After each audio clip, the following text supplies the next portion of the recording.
Oh, here we are. We're climbing. Hello, everyone. Welcome, welcome, welcome. Hey, mods. Hey, Lady Royal. Hey, Just Be Real. Hey, Nikki. Hi. Good evening, good evening, good evening, everyone. Just letting you guys roll in. Going over into the Patreon, which I suggest if you aren't in the Patreon to go into the Patreon. There's quite a bit of perspective, information, and facts there, okay? So mods, make sure that you guys put the Patreon in the chat if you will. Hey yo Willie. Hey Chupacabra. What's going on, boo? Good evening to all my mods. Lovely Shanbu. The hair is banging. Thank you.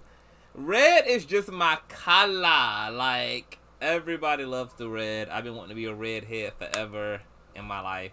Forever and ever and ever. And so, finally, I get to be a redhead hoe. Okay?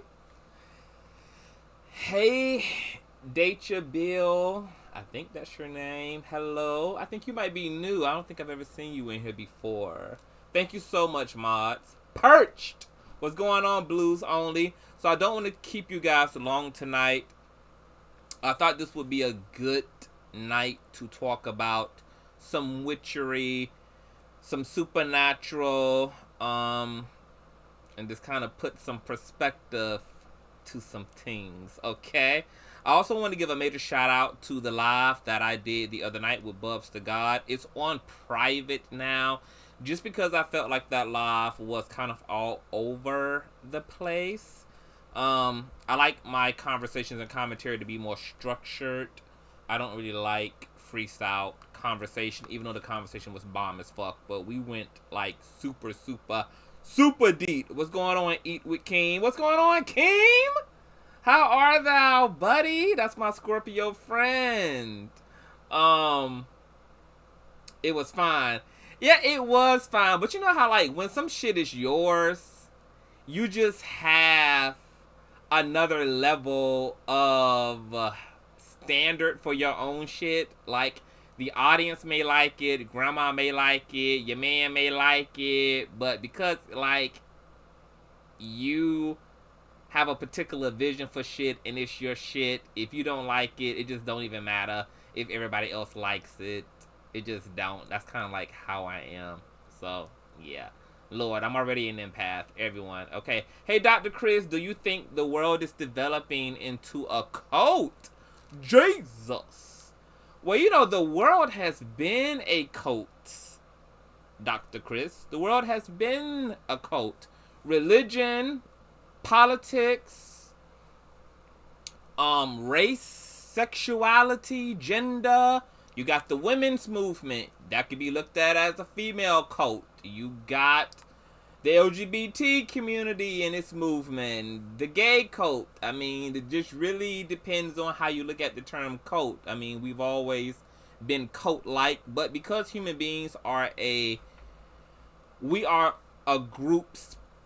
We're a species that run in packs. We're pack runners. Therefore, that makes us more susceptible to requiring leaders, asking for leadership, and galvanizing in groups, trying to be uniformed. So, you know, cult-like behavior, cult-like attitudes, cult-like followings. I mean, most of our subscriber base are cult-like too. I mean, some people call us YouTubers cult leaders, and our followings are cult followings. You know, Nicki Minaj, Beyonce followings are prime example of that. Have very hardcore followings that go complete ape shit in their name. Okay, I know what you're saying, ConsciouzTv. Absolutely. So before we get started, I do want to give some shout outs, because in that same live,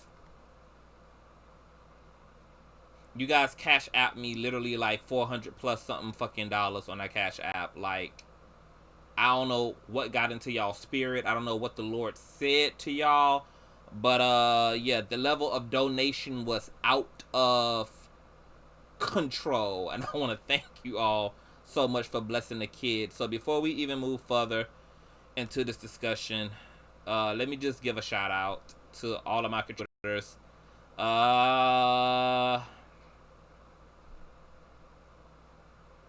Aisha, Queen Sister, Leslie, Patricia, Sherry, Alberta, Emily, Dr. Chris, Karen. Thank you all. I mean, some of these cash apps go back even further. Audrey, Tamara, Shamika, thank you, thank you, thank you all. Thank you all. I'm just trying to blow through this.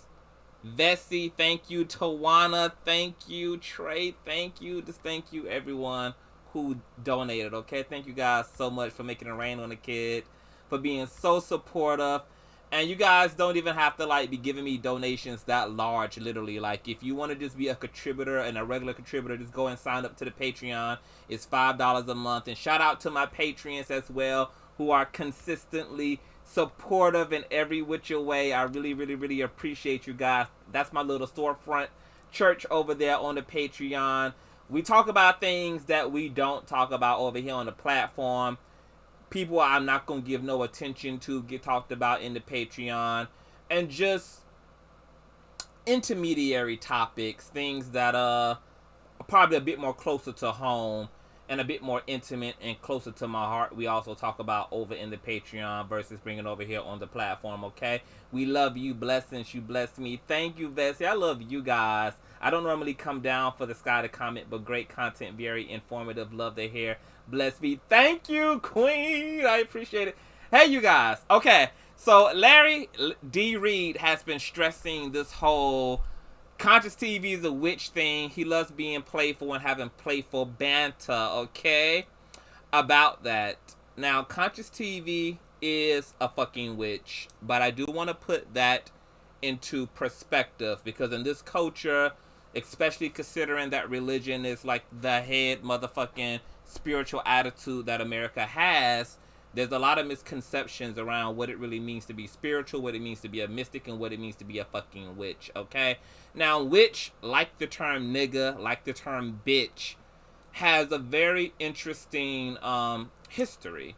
There are mystics who embrace the term witch, and there are other mystics who do not embrace the term witch, okay? Witch was initially someone who was poisonous and venomous. This could be people who don't even practice occultism, okay? Could be called a witch. We call people females who act like bitches, witch. Such a fucking witch. Somebody who's vile and nasty in attitude, right? But also in a metaphysical sense, kind of like the term sorcerer was a term kind of used, or is it sorcerer? I believe it is sorcerer. I'm trying to think, because sometimes I get these fucking terms. Sometimes these goddamn terms are as wild as the LGBTQIA. Like, we just add so many goddamn words to describe folk. My ex-friend was that. Lord, what are empaths? I'm gonna get to that. Hey, Miss Gina, what's going on? Queen of fucking talk. What's going on, sugar mama? Are you sure you are gay? Because you are fine. What that got to do with being gay? Like, what you mean? Gay and attractiveness? I didn't think they were like synonymous. We got some struggling folk on the side of the fence too, but believe me, just like y'all heterosexuals, y'all got some struggling faces on y'all side. We got some struggling faces on our side. Y'all got some badass supermodels on y'all side. We got some badass supermodels on our side. You know, the beauty is all over the spectrum of straight and gay and everything else. I can't read this comment section because y'all gonna be throwing me the fuck off tonight, and I'm trying to fucking focus here, okay? Gosh, okay. Somebody, y'all remind me, because somebody said, what is an empath? I do want to answer that question, too. Um, what the fuck was I? Which? It's not sorcerer, though. That's not the term I was... It's not sorcerer. It's not sorcerer. You are sorcerer. No, it's not sorcerer. Warlock. Warlock and witch were kind of synonymous to one another. So, warlock was a term that was used to describe a traitor, somebody who committed treason, somebody who blasphemed against the kingdom, someone who turned a blatant, bold betrayal, eye to their allegiance. It's a straight up liar, just complete two-faced, a Judas. Was often called a warlock, particularly those who were in covens.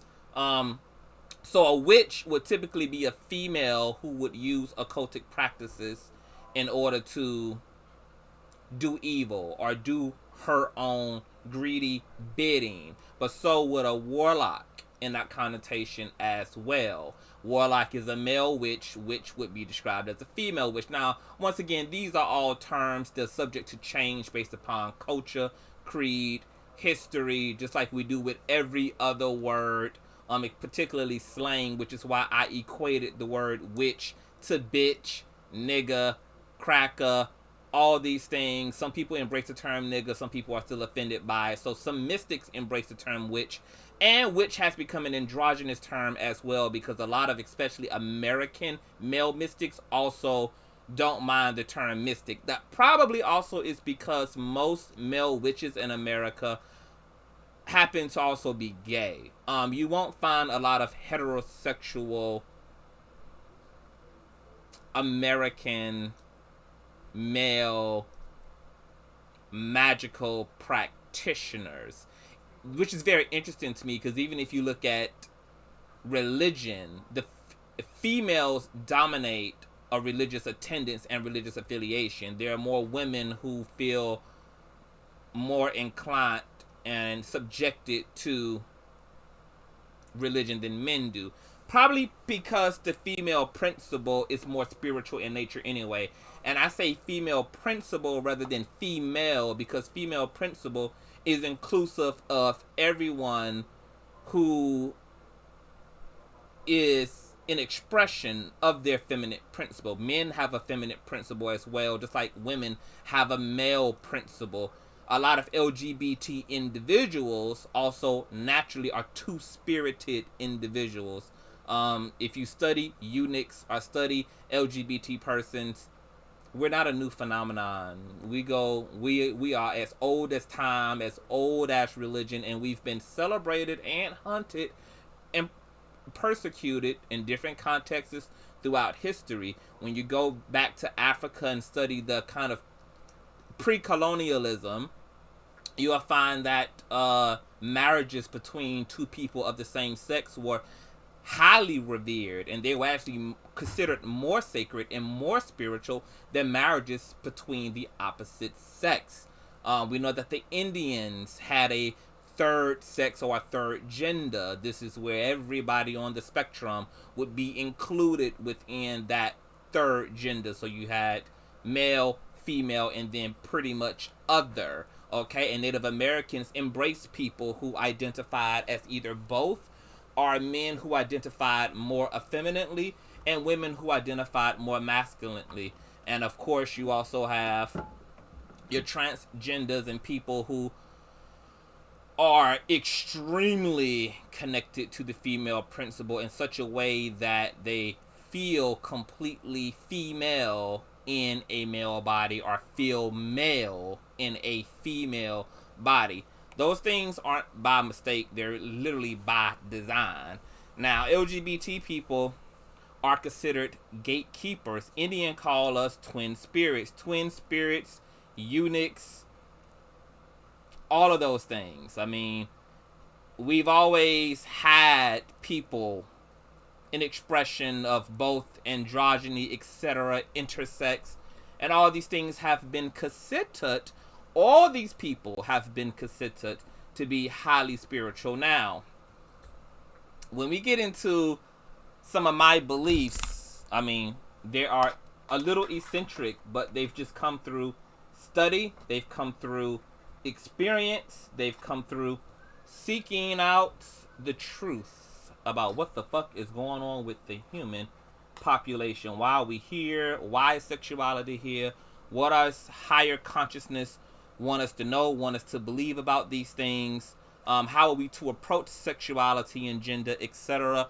A lot of people don't like going down the rabbit hole, and a lot of people struggle with all of these different sexualities and all of these different gender expressions because a lot of people simply want these concepts to be simple so that they can be interpreted, so that they can be understood. But you know what I found out about life? Life is about doing the fucking work, okay? And everything is not designed for a hooked on phonics ass mind. Most of what's going on in our world, most of what's going on inside of us and around us requires PhD level fucking thinking, okay? You're gonna have to actually critically fucking think instead of always trying to box things in to the most simplistic of understanding just for the convenience of you understanding, because in doing that, sometimes we're trying to condense and simplify things that are deeply, deeply complex. And so we're losing information as we're trying to condense a subject or condense a concept. Most religions are fucking responsible for doing this, putting God into a box and trying to be so simple and trying to actually provide an explanation and a comprehensible one. Sometimes we've done the subject a disservice instead of an actual service, because the simplicity actually removes a lot of the special ingredients and a lot of the nuance and a lot of the complexity of things around God, around sexuality, ideas around love, ideas around community. All of these things are philosophical in nature. Plus, everything is a part of a rabbit hole, and the rabbit hole is really fucking deep because everything is in that motherfucking hole. And what I hate about our current culture and society is that we're like really smart, but we don't like doing the work ourselves. And so when we have to apply our own brains, like for instance, and we're going kind of left here, but we're just going to go left, just come the fuck right on back. When this whole LGBT thing happened, when this whole transgender thing happened, particularly when the little Boosie situation happened with, what's the NBA player's name? I don't forgot the people's name. Gabrielle Union and their daughter Zaya. What's the NBA player? It's not LeBron. Who is it? I'm gonna wait for the answer because I don't want to get it wrong. That's right. Dwayne, okay? Everybody was up in arms. People was feeling a certain kind of way. D-Wade, yes. Dwayne Wade. Everybody was feeling a sort of kind of way. Immediately what came to people's mind was cut the child dick off. Cut the child dick off. Why are you having his dick cut off? Why are you having her dick cut off? Why is he allowed to be a she at 13 and etc.? Now, this 13-year-old already had an education level higher than Lil Boosie, okay? Lil Boosie can't even read the back of a goddamn birthday card, yet alone even begin to understand what the fuck he's even talking about, okay? Not to mention that nobody had even mentioned sexual reassignment surgery. So I don't even know how this narrative even got carried away, okay? And then there was this big question around, well, how in the hell can a 13-year-old feel like a girl, and why are you guys allowing for this? And I thought those things were really interesting, because what we should have been able to see is literally how much we forsake the intelligence of children, okay? See, a child doesn't need to be a girl. For instance, let's talk about a young trans woman. Let's talk about an adolescent trans girl. She doesn't need to know what it means to be a girl. She just knows for sure she's not comfortable and it doesn't feel natural to be biologically a fucking male. Okay?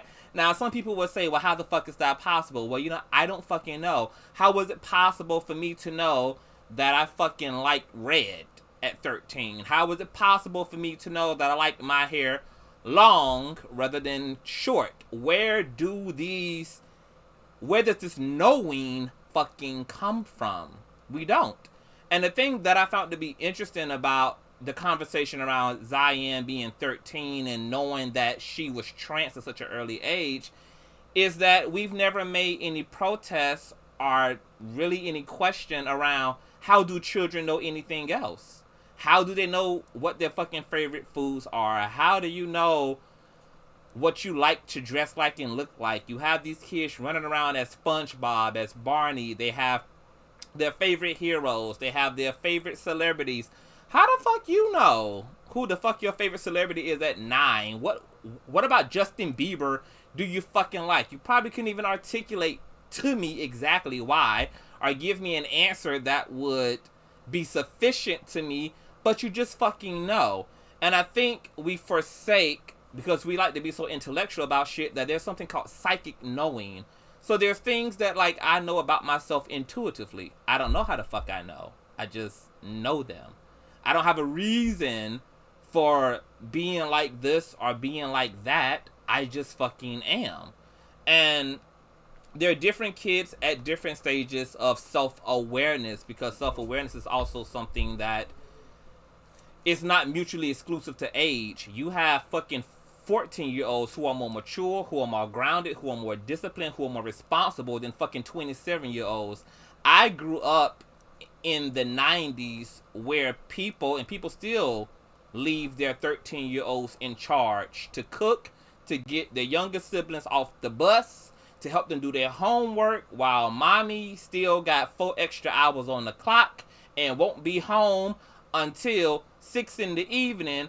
But you are in charge as the oldest one, as the most mature one, with substituting mommy and daddy until parents get home. Now, the law prohibits that. The law, DSS, Child Protective Services, all them people will step the fuck in and say you out of order and you out of line, because this is a child here, okay? But the reality is, we know that there are children who act like adults, who are responsible like adults, who are more trustworthy in a lot of instances, who can be more relied upon. Sometimes we can rely on our goddamn children more than we can other grown-ass fucking people, okay? All that shit has to do with self-awareness. When I was growing up, I was called an old soul. I was said to be ahead of the curve, be ahead of my time. I was also naturally drawn to older people. I never really felt like I fit in with my peers. I always was attracted to more mature men, more mature women. My mom used to always get on my ass about hanging around grown folk, but I guess in consciousness, I was already there. So, of course, I just felt more comfortable amongst older folk, even though technically I was a child and should have been doing what children do, should have been into what children are fucking into. But here I was at the goddamn spade table with 40 and 50-year-olds talking about some real shit in life. And I felt comfortable. Okay?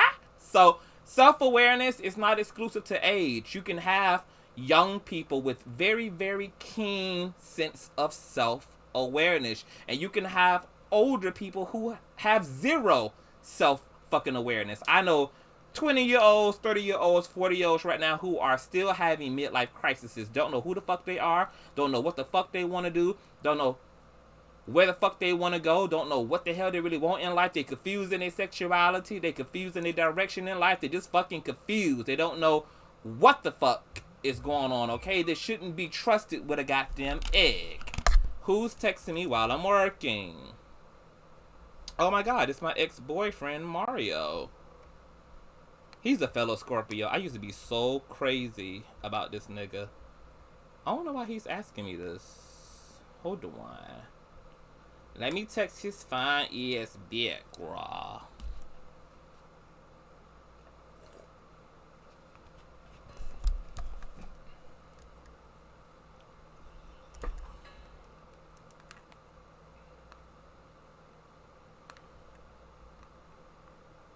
Okay. So self-awareness. It's all in your astrological chart. Yes, impression, it is. Now, when it comes to self-awareness, because I want to bring this back to occultism, I don't want to deviate too fucking much, which I do have a habit of fucking doing, okay? Occultists, spiritualists, mystics, whatever you want to call it, spiritual people, everybody has a different name that they like to go by. We're not a monolith. So there's different sets of principles and rules and virtues that each mystic governs their life by, that each mystic decides in terms of utilizing supernatural power, supernatural forces, when, how, and in what circumstances. Those things are individual. You'll find that every witch, every warlock, every sorcerer, every psychic, every medium, kind of unfortunately come up with their own rules, okay, in which they engage the supernatural with. Now, for me, self-awareness is really important. I have a group and a body of individuals that I call my disciples. These are people who I usher into the spirit, people who I teach and train, and I tune up and tune in to the spirit. These are people who also will carry on in my likeness long after I'm gone. These are people who I'm teaching how to astral project. I'm teaching how to remote view. I'm teaching how to develop heightened intuition. People who I'm teaching how to do astrology, how to read the tarot. People who are wanting to walk in the spirit. People who are wanting to prophesy, etc. And I don't take clients anymore. I personally have to feel called to people. So each and every last single one of my disciples are people whose life I felt called to, people who God led me to, okay? And the reason why self-awareness has to be what we develop before we even can get into any esoteric practice, before we can get into any supernatural practices, is because I don't want to just raise up people who are powerful supernatural. I want to raise up great human beings. I want these men and women to be great friends, great husbands, and great wives. I want them to be great best friends. Like when people encounter the people who are under my tutelage, I want them to feel blessed in friendship, blessed in business, blessed just in the mundane. Secondly, making sure that people know who the fuck they are and are governed by very strong moral and ethical principles. I want people who maturely govern this power, okay? A lot of mystics, especially under capitalism, a lot of mystics don't care about who the people are who coming to them for their services. They're willing to train almost anybody, and they're willing to do work for almost anybody. That is not me. I have a very strict regiment for people who I'm going to do magical work for, that I'm going to do spiritualist work for. And I also have even stronger standards for people who I'm going to be teaching the secrets of the kingdom to, because I don't want to be somebody who's responsible for weaponizing some sadistic ass person, which we do have those people in this community. We have people who utilize demonic forces. We have people who throw hexes and curses on people just for any old fucking reason. It could be a common argument. It could be a fucking breakup, and they're already going to doing the fucking most. I literally have even people in my own coven who get straight to killing the motherfucker supernaturally. Like recently, you know, everybody knows that I just went through it really wasn't a public breakup, but I just went through a situation and I needed to do some protective work. And one of one of the members of my coven was just like, do you just want to kill this motherfucker? And I'm just like, no. Why is that the fucking go-to remedy? Like, you can't just be out here killing folk. I mean, you can, but it's not that fucking serious, okay? And the only fucking reason why I even had to do protective work, because I've never even remotely even threw a wand on anybody, not a friend, not a fucking ex, is because I've never actually had my life threatened. I've never had somebody feeling suicidal and homicidal. And when my audience was just like, Davion, you need to get a protective order. You need to definitely, like, put some things in place to make sure that you're going to be okay and that you're going to be safe. I said, okay, for y'all's sake, I will. So I did file a police report. I'll be getting that police report in the mail. Also, to get a protective order is pretty crazy right now because, you know, COVID-19 is happening. Everything is fucking closed, etc. So it's going to be a bit of time before I get that there. But with the police report almost acts as a protective order as well, because the deputy did call me the next day after I filed the police report, and gave me some really good information. So there's some interesting things that I'm going to be able to do because that police report is in place. And of course, I'm still being stalked, you know, from random numbers. All that shit gets documented and submitted. I don't even engage, just documented and submitted, because when the case is built and then the straw breaks the camel's back, yeah, I just need everything on my end to look super, super, super fucking clean. So I'm keeping my hands out of dirt right now. I'm just letting him be a jackass, and I'm letting him incriminate himself, and I'm just going to stay a sweet little innocent Christian figure, you know, so that when the bow breaks, I can be exonerated of any wrongdoing. Okay, now the protective work acts just like a restraining order does too.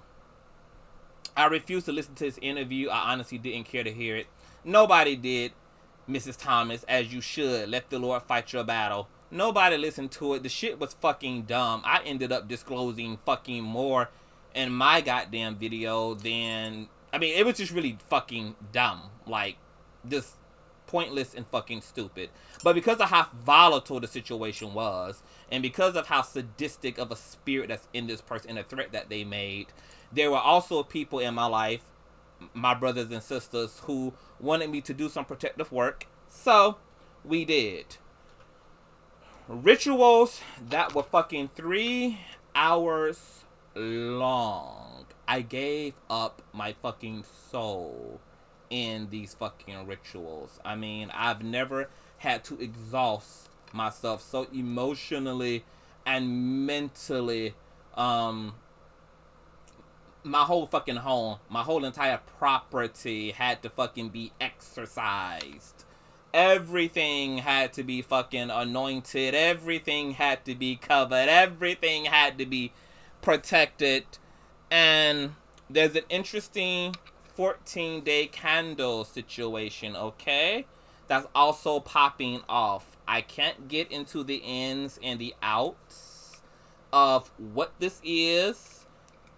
But when I tell you that a bitch is protected both in heaven and in earth, I want you to understand that's very, very literal, okay?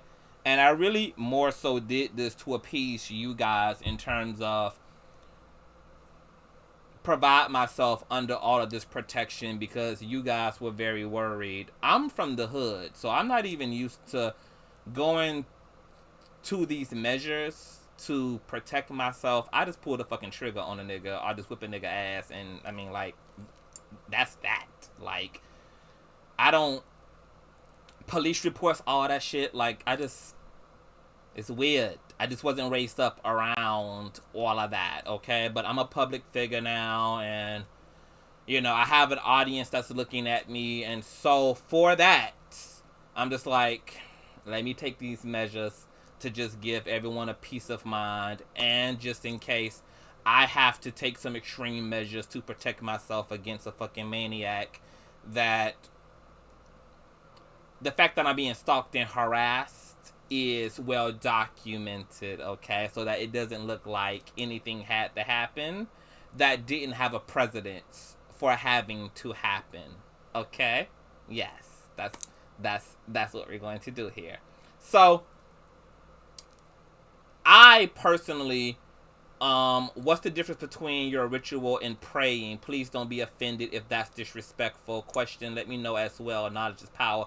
So, Miss Thomas, the difference between, so the truth is, there is no difference between praying and a ritual. Think of a ritual as a supercharge to a battery.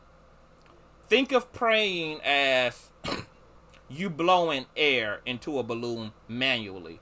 You'll get there in time. But compare you blowing into that balloon to what an air pump could do. It could get there. It could get that balloon inflated much goddamn quicker with less fucking power. And that's what a ritual is. It's a supercharge to your prayer.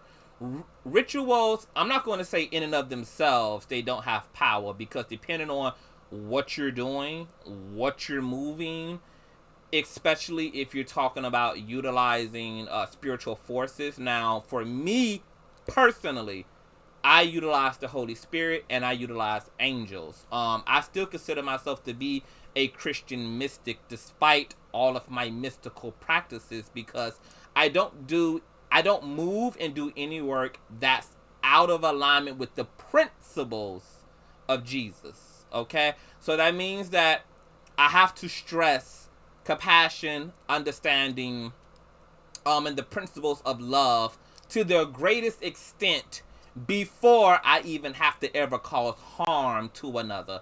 Now, in spiritual traditions, especially mystical ones, one of the rule of thumbs is to not cause harm to another unless another is causing harm to you. Outside of that, outside of self-defense, just like in our earthly laws, you're not supposed, you really won't get away with pulling the trigger or killing somebody unless it's in self-defense. I just read a post on Facebook a month or two ago where this woman, she was given a full sentence for killing her abuser. She had someone who was raping her on and off, and she finally killed the man. But because she didn't kill the man in self-defense, she killed the man because simply of what he had been doing to her, and knowing that he would do it again, she set him up and she killed him. And they fucking tried her and convicted her as if she was just a straight up murderer, as if there was no context for this woman's fear, if there was no context for this woman being afraid against her fucking abuser. And now she's serving time for killing a man who was violating her physically. Okay, are you guys still there? Because my internet is doing something fucking weird. Hold on, let me check the stream, chat. Cause live be a hot mess. Let me check my live. Thanks for answering. Okay, you all still there. Okay, got it. So, I apply that same principle when it comes to the way that I move in the spirit. It doesn't matter how fucking angry I am, how aggravated I am, or how impatient my ego feels. All of my spiritual work has to encompass long suffering. It has to encompass mercy, because God has provided much mercy to me. And the scriptures say, judge not lest you want to be judged. And you can insert anything in place of that and it still applies. Don't be impatient with another unless you want another being impatient towards you. And the way that I look at everything is,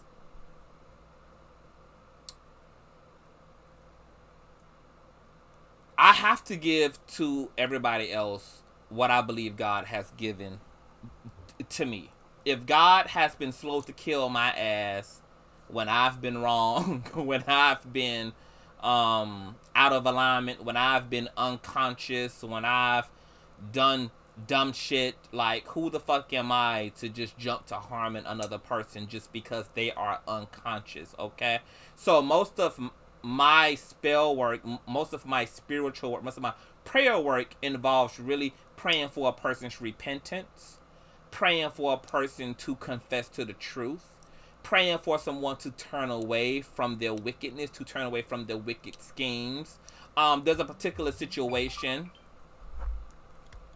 like in the case of, for instance, Andrea and King Jives, when that whole situation was happening, the smear campaign against me and Larry, and let me move some of this shit out the way.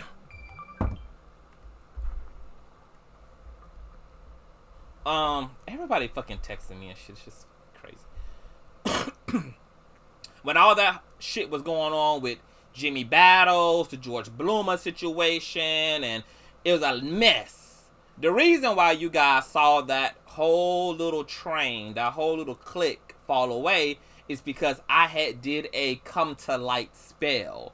A come to light spell is when people are being highly delusional, they're deeply out of touch with what's going on, and you want to bring them to a point of personal clarity, okay? You want to bring them to the light. You want to bring them to, you want to come to Jesus, okay? You want to come to Jesus meeting, okay? And so when you guys thought that me and Larry was simply being on our higher moral ground shit by not really doing anything back, you guys know that that smear campaign ran for 2.5 months, and me and Larry was practically fucking chilling, just in the goddamn cut, letting all hell break loose. I wasn't simply just too mature to respond, but I had to pretty much align myself with fucking love in order for that work to come into fucking fulfillment. Because another thing that people who do spiritual work and who go to spiritual people do is they will come to you saying, hey, help me to repair my marriage, help me to restore this covenant between me and another, or help me to get this job, or help me to blah, blah, blah, blah, blah. But then they will have you do the work, but then but they themselves be cynical, be skeptical, or be still wrapped up in fear. And the scriptures say, fear not. And faith pleases the Lord. Essentially, don't fucking pray if you don't have faith in what you're praying about. You're just counteracting the work. You're counteracting, okay, the very fucking drive to contact the Lord, the very need to contact the Lord. You're contacting the Lord, and then you're still leaving it in the hands of your own fucking ego. So you have to believe in what you're doing. If you're going to call the authorities, leave the situation in the authorities' hands. If you're going to call the firefighters, leave the situation in the firefighters' hands. If you're going to go to the doctor, let the doctor do what the fuck the doctor needs to do. You just need to surrender and comply, okay? Shut the fuck up, okay? Step into alignment with the work, because if you don't, you're literally wasting your time and you're wasting your money. And people pay magical people big fucking money to create change in their life. So I would highly recommend, as a segue to anybody who's utilizing a palm reader, a psychic, a mystic, a spiritualist, a healer of any kind, a witch doctor, a hoodoo priest, whatever the case may be. If you want your money's worth, believe. Because your faith is required for what you want, for the mountain you want moved in your life. Your faith is. The scriptures tell us that when Jesus went to Bethlehem, he could do no great works. Why? Because the people did not believe. When Jesus was moving around all of Galilee, when he was moving around all of Jerusalem, okay, he was able to do great works because the people had great faith. This is why Jesus oftentimes after doing a miracle would say, it is your faith that makes you whole. I, the Christ, am just a catalyst, okay? Without your faith, it doesn't matter that I'm the Christ. Without your faith, it doesn't matter that I'm a healer. Without your faith, it doesn't matter how supernatural I am. It doesn't matter what my gifting is. You have to comply in your faith to benefit in the most optimal way from what I know to do. Okay? You could come to me and your faith be shit, and you not get what you need out of the work you want me to do in your life, okay? And then you go say, Davion can't do shit. And then another person, you for the same service, and gives me a 5-star rave review, okay? This man is a man of God. And the only difference between you and your raggedy ass review and him of his 5-star review of me is his faith. There's just a faith difference. And how you approach things spiritually determines what you get out of things spiritually. Okay? I just said that earlier. Catherine said, make sure the person is going to do the work. Yes. And so now a lot of mystics, like my particular friend, Cosmic Nuaje, powerful prophet, powerful mystic. What he does is he documents his work. He sends his clients footage. So do I. I send my clients footage of the work that we're doing. We're time stamping the work so they're able to verify things are in motion. We also do Skype, FaceTime, etc. so that people know that they're getting a bang for their fucking buck. But really, we don't even have to do that because most of our clients are repeat fucking clients. These are people who already know that we are what we are and that we do what we do. So they don't even require all of that evidence anyway. But for new clients, yeah, we go out of our way. And if you're dealing with someone who is a professional and who has a business for themselves out of doing this, then certainly this person should be offering ways for you to verify that they in fact are doing the work on your behalf. What do you suggest for chakra work? Duchess W. Chakra work, I do deep meditation. I do a lot of deep meditation work. Most of my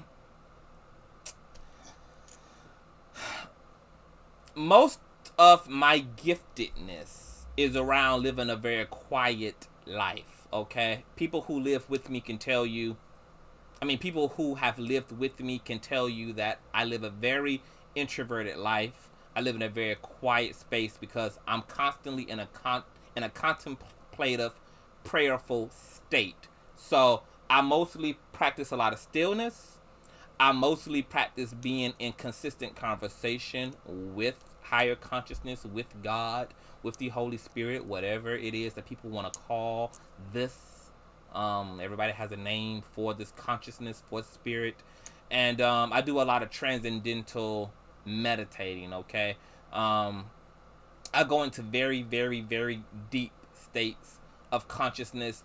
But more importantly, if you want to have functional chakras, if you want to have optimal health, if you want to have very close relationship to God, the most practical work you can do to superpower yourself is release your ego. Release your ego. Anybody who is capable of releasing their fucking ego, by default, is going to become a magical ass motherfucker.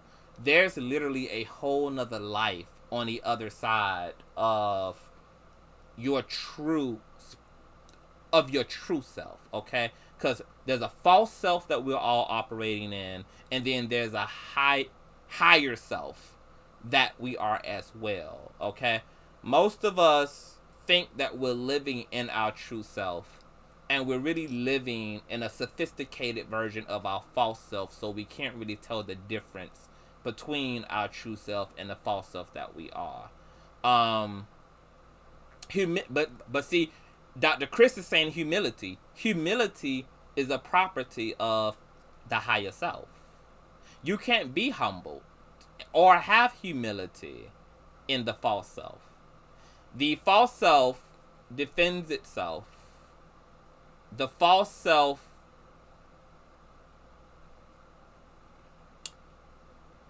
defends itself. It preserves itself. It explains itself. And we all have a habit of doing so, because your ego is so mechanically engineered into your makeup as a human being that it takes literal, constant, moment to moment, day to day, conscious practice to be in your higher self. A lot of my disciples, when they first came into discipleship, thought that enlightenment was a destination. It's not. You never reach enlightenment as if it's some state or some city or some continent. It's not a destination.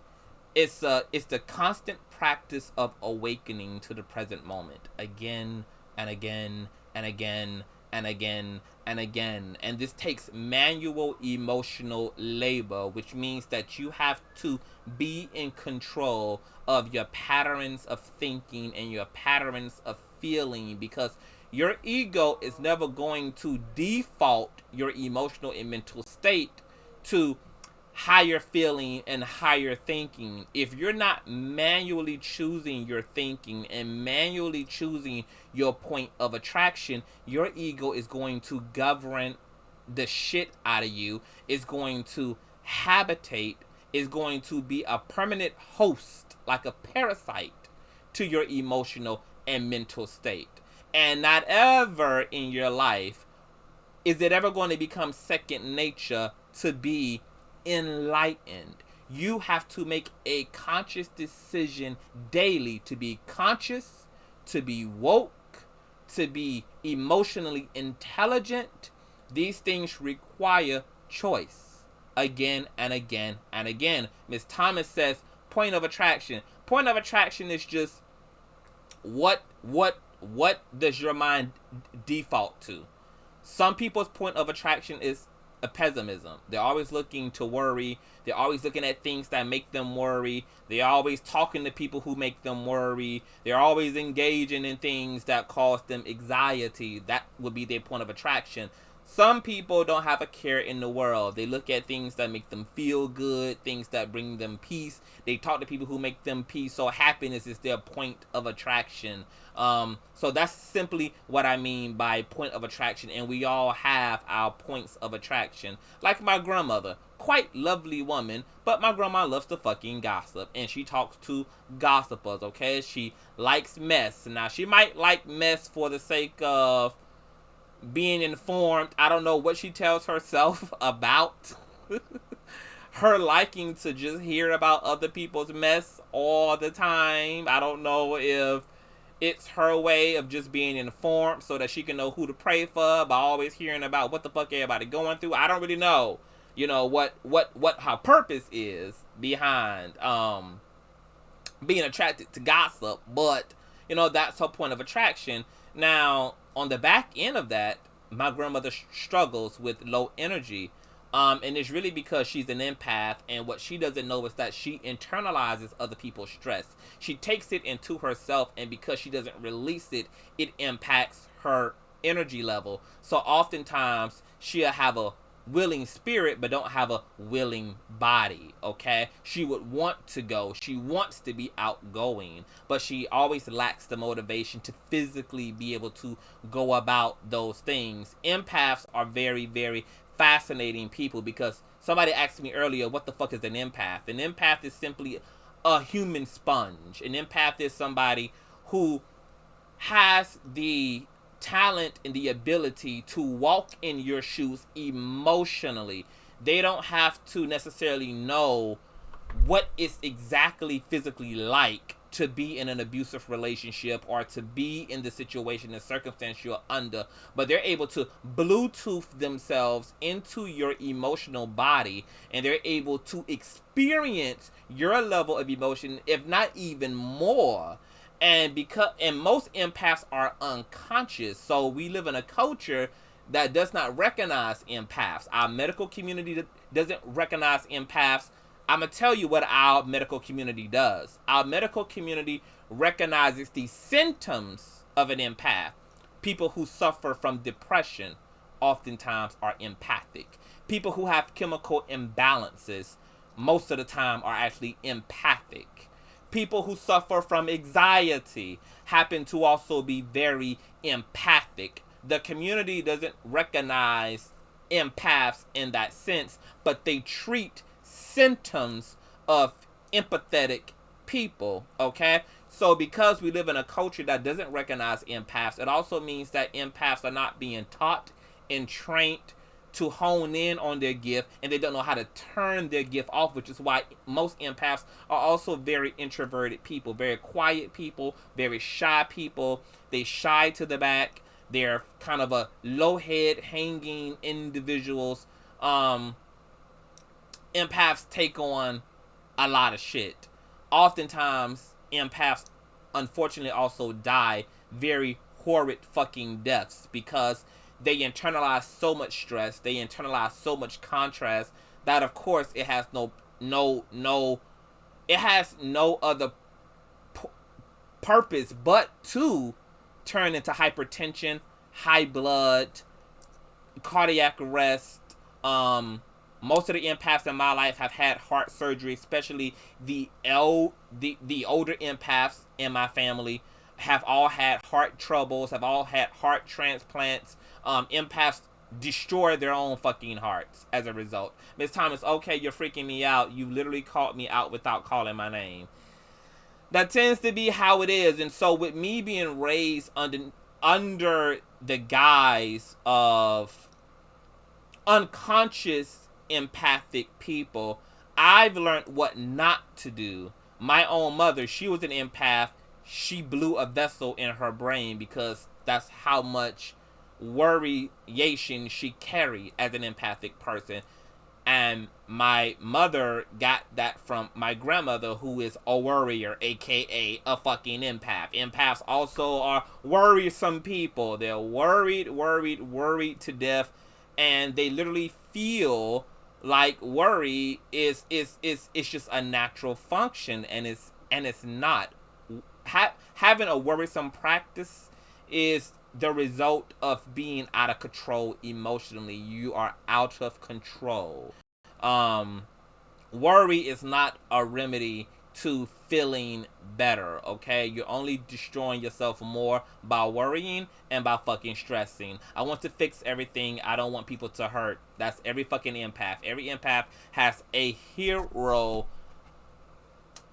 complex, okay? We have a Christ complex. Of course, I got blamed for the same thing, for taking my ex back. That's a part of empaths. Sometimes we can be profoundly understanding, profoundly compassionate, profoundly forgiving, and when we are unguided, we lack mentorship, and we don't necessarily understand our identity as an empath, sometimes we can have a habit of forgiving the devil. We can have a habit of empathizing with the devil.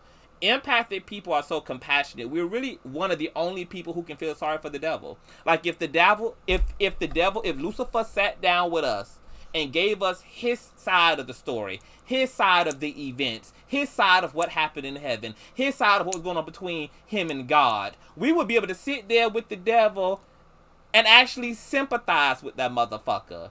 Because we just have the ability to do that. We have the ability to really absorb and to feel where people are coming from, whether they're wrong or fucking right. And sometimes this allows the wrong people a little bit too close to us. Wow, that's scary. Yeah, it's scary. And that's why empaths need a culture, and they need a community, and they need to be cultivated, because empaths,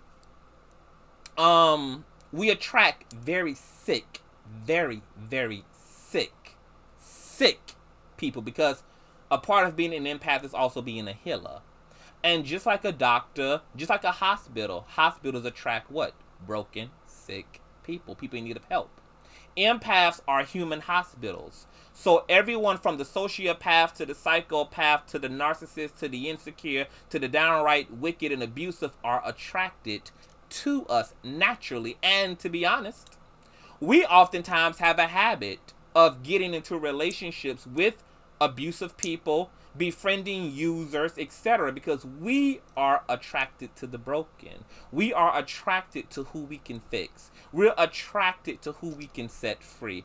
And so you can see where there can be a great benefit in someone broken coming into contact with a doctor or a healer. But when the doctor is also unconscious, what you have is a shit show. And what you have is a perfect prey, a perfect host for a narcissistic, demonic consciousness to latch on to. And because the empath is willing to be sacrificial, just like Jesus. Jesus was the biggest empath on the planet. He gave his life for all of humanity so that we didn't have to do what? Suffer. And every other empath is walking in the likeness of Christ unconsciously. So empaths are also willing to be destroyed in an attempt to help someone else. And there ain't a medication on this earth that a doctor prescribes that can help us. Trust me, I know. There isn't. There isn't. Because being an empath is your God-given nature. Okay? And it's literally a gift. But like for me, growing up, I struggled with depression as a result of being an empath. I struggled with anxiety as a result of being an empath. Now look at me, kicking ass online and just as bold and fucking crazy as one can be. This wasn't me as a teenager. I was a very shy individual, constantly bombarded with very, very strong emotions just out of nowhere. My happiness was very extreme, and my depression was very extreme. There was no middle ground for me. When I gave my life to Christ at 18, that's when I woke up. That's when the spirit of depression left me, and the Holy Spirit began to mentor me and begin to bring human beings into my life who could teach me, who could cultivate me, who could sharpen me, who can educate me on who I was and what to do with myself in this life, okay? Now I've cultivated, thanks to Buddhism, the ability to be emotionally still. I believe that all empaths need to pick up Buddhism. And Buddhism is not a religion in the same sense that Christianity is. So you can still be a Christian and be a Buddhist. You can be a Muslim Buddhist, a Christian Buddhist. You can be an atheist Buddhist, because it doesn't really require belief in a deity. Buddhism is really more so about the inner cultivating of peace, the inner cultivating of attachment. It requires, it helps to cultivate less of an egoic expression, with by default makes us much healthier people when we are in the world and out of it. When you learn to be able to control your emotions at command, these things are really, really, really powerful for empathic people who oftentimes feel in bondage to their emotional state. Most empaths that I know feel like a slave to their emotions. They feel burdened by their emotions. They feel governed by their emotions. Empathic people can oftentimes be unproductive because they're always looking for a feeling in order to do anything. Now, is my stream still happening? Because YouTube is still telling me that the stream is off, the stream is on. So you guys give me a thumbs up that the stream is still fine, because on my end it's going through.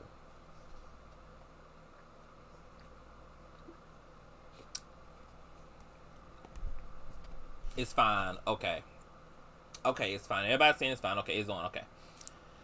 Yes, that's me always waiting for a feeling, right? And so a lot of empaths are more right brain than they are left brain. So most empathic people are, because we're so attached, are so used to our emotions, we're used to feeling led, feeling a feeling to do something, we can oftentimes be unproductive. We can also oftentimes lack in being consistent in areas that we need to be in, because we don't feel like doing it, because we don't feel, we're not in the mood. Empathic people are all about moods and all about vibes, because we're very spiritually sensitive. Okay, this doesn't work when growing a business. You can't afford to feel it today. This doesn't work in marriages, or in having a 9 to 5, or in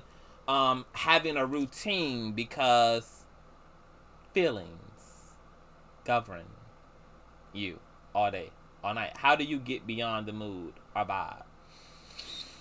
You want a quick answer to that, Miss Thomas? Set a schedule for yourself. I have a planner. I plan. Seeing that shit in writing, having my days mapped out, it helps the right side of my brain register a get it the fuck done attitude. It's just something about being able to see that shit and see it written out, see it in chronological order: Tuesday, Wednesday, Thursday, Friday, Saturday. Like, I wasn't gonna do this live tonight because I felt like doing it earlier, and then as I started getting everything together, I said, fuck this shit, I ain't doing this shit tonight. I'll talk to their ass tomorrow. Because my feeling left, my desire left, just like that. Wasn't gonna do it. But I had written it out. And so because I had written it out, the left side of my brain wouldn't let that shit go, because, you know, the left side of your brain is more mechanical. This is the masculine part of your brain. This is responsible for routine. This is responsible for rationale. It's responsible for logic. The right side of your brain is responsible for your intuition, for your creative self, your spiritual self, your empathy, all that good shit. So the right side of my brain was just like looping it, like, nope, you said you would do it, you said you would do it, you said you would do it, you said you would do it, you said you would do it. And so I'm just like, yeah, I gotta get it done. But if I don't write it out, I can rationalize not doing it, even if I told myself I would. Because also, the masculine part of your brain operates like men do. Men are the masculine symbol in our earth. Females are the female principle personified in the earth, but all people have both left and right hemispheres. Okay, so all women have masculine principle, all men have female principle. Okay, and the masculine principle is just like the men. Men are more what? Visual. Men are more external based. So if you find yourself being a right brain person, and most empaths are, with more feeling, more inward, more feeling.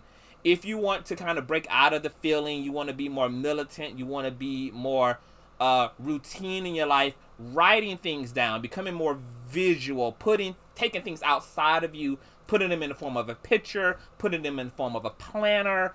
Those things will help you to transition out of moodiness and to get you into more of an external practice that allows you to be more on task. But you have to help the masculine in you out. You have to help the left braining you out. So the left side of the brain is more physical. So putting things more physically in place to help you. That helps me a lot to stay on schedule. When I was turned up on my YouTube channel, just like content, bam, bam, bam, bam, bam. It wasn't just because I was in a content creating mood, but it was also because I literally had been planning shit out all month, every week. I already knew what I wanted to do, days I wanted to upload, what I wanted to talk about, and just being able to see that shit outside of myself, it helped to snatch me out of my moodiness and to help me be productive in that way. So I really encourage a lot of empathic people to be more visualistic, activate the man in you. And men are, once again, more visual, they're more external based. If they can see something, that helps them to be more focused. Women can see it in their mind's eye and be focused. Men have to see it physically, external to them, and they work better in that way. But the only issue with seeing it in your mind's eye is that lots of things flood the mind's eye. So you can see something that means something that inspires you right now, and then 2 hours later there's something else in that goddamn mind's eye that has your attention too, and you might not even execute on that desire you just had 2 hours ago. So break up some of that shit. I'm so drained from folk. I'm over being around people for a while. Baby, let me tell you, I'm the most antisocial motherfucker. Like, I ain't got no new friends. Like, all my friends are 10 years old, 15-year-old friendships. I don't really cultivate new friends because I find people draining as fucking well, and I know how much heart I have for people, so I've stopped extending myself so much in personal relationships. I just don't do it anymore. The only time I cultivate personal relationships is either romantically, or once again, I have to feel really called to you in order to take the time to invest in you. Empathic people have to be extremely protective of themselves because we give a lot. And sometimes we give a lot for a little. Or sometimes we give a lot to somebody who's only looking to take and never looking to replenish you and never looking to pour back into you. Empathic people are commonly used. Like, when we hear about the playboys and the playgirls and people getting played and scammed out of their money and scammed out of their fortune, empathic people, unfortunately, are prone to being used because empathic people can be very naive. And once again, we're profoundly concerned, we're profoundly loving, we're profoundly wanting to do everything we can for a person, okay? And that can make us a little fucking stupid. Awesome insight and context. Thank you, ConsciouzTv. You're welcome, Miss Mason. Here, Moselle, preach. Now I'm sitting around and rebuilding what I've lost. That shit is not easy. It is not, mod. The shit is not. I literally go out from in front of my altar space and on this live. This is so good. A lot of people learn that way visually. Yes. So speaking of the masculine and speaking of the feminine principle, I kind of want to bring that into empaths being attracted to narcissists and narcissists being attracted to empaths. So a lot of people think that narcissists are kind of pointless, soulless people.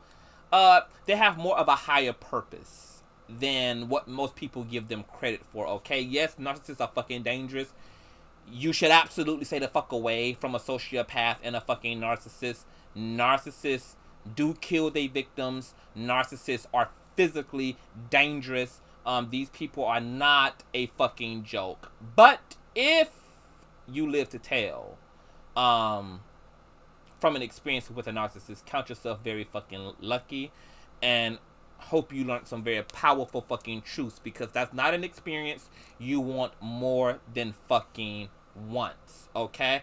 Now, what I've learned by being involved with the poster child of fucking narcissists, like, that nigga picture can be posted right up in Webster's dictionary. When you see narcissist, there should be a picture, okay, of my fucking art there. Just classic fucking narc. Empaths and narcs are spiritually attracted to one another. Empaths are the alter ego of the narcissist. And narcissists are the alter egos of the empath. Okay? Now think about that. Empaths, deeply compassionate, very much so in touch with their feelings, very much so in touch with their heart chakra, very much so active in their heart chakra, very much so emotionally present, okay? And narcissists are deeply out of touch with their feelings, deeply out of touch with their humanity, deeply out of touch with their heart chakra. Now, ironically, both the empath and the narcissist need a little bit of one another inside of one another. Okay?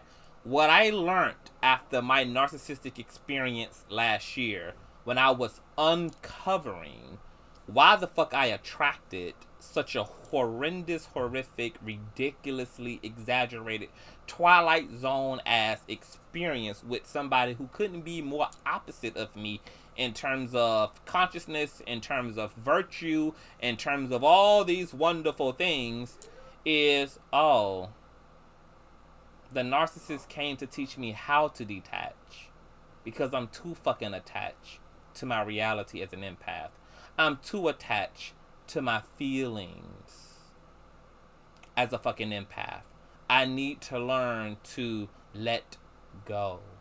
I need to learn to be more self-preserving, just like what narcissists are. Narcissists are deeply committed to their well-being, deeply committed to protecting themselves. Narcissists have no business cutting a motherfucker off in cold blood, okay? A narcissist would take your whole life savings, kept you from going to your mama's funeral, made you fucking divorce your whole family, convert into Islam, and then will ghost your ass and not lose an ounce of sleep over it. And empaths could learn to be a bit more detached too, because we have the opposite fucking issue: deeply attached versus deeply detached. Okay?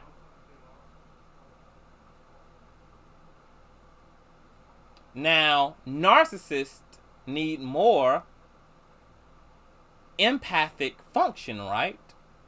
Because they're way too much into self. They lack being able to empathize with other people's needs, with other people's significance.